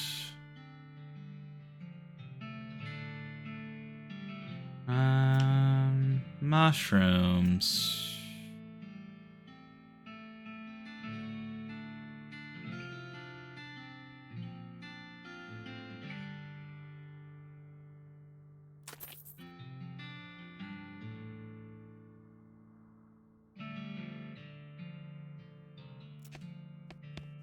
Cool. Else. Open a boot store.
Cool.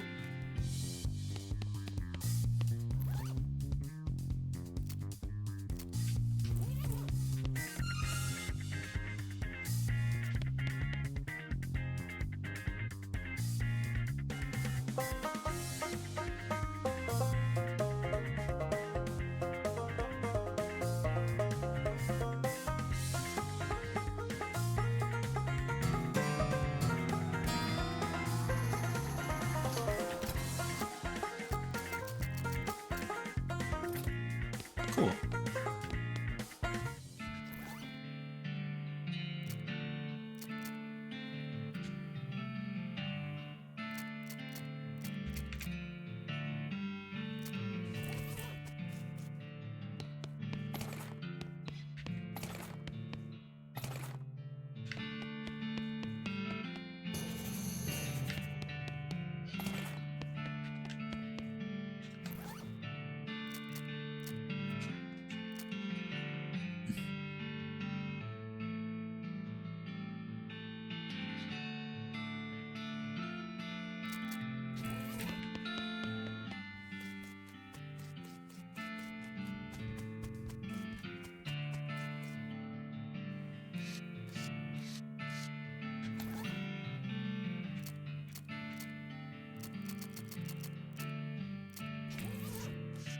How many gold teeth do I need?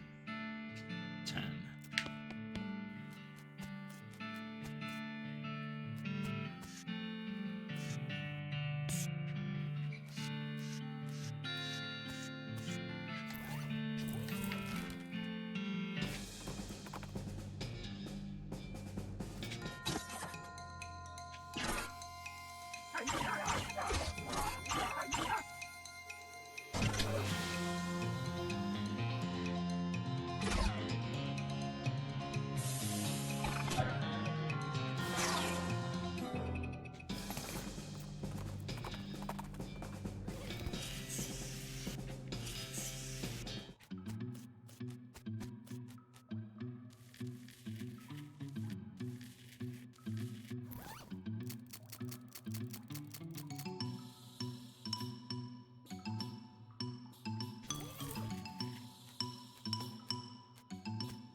All right. So I've got stuff to do. And it's been like 4 hours, so I am going to end the stream here. I'll probably be playing this more until I beat it, just so that way I can get a little break from Skyrim. So thanks so much, and we'll see you next time. Bye.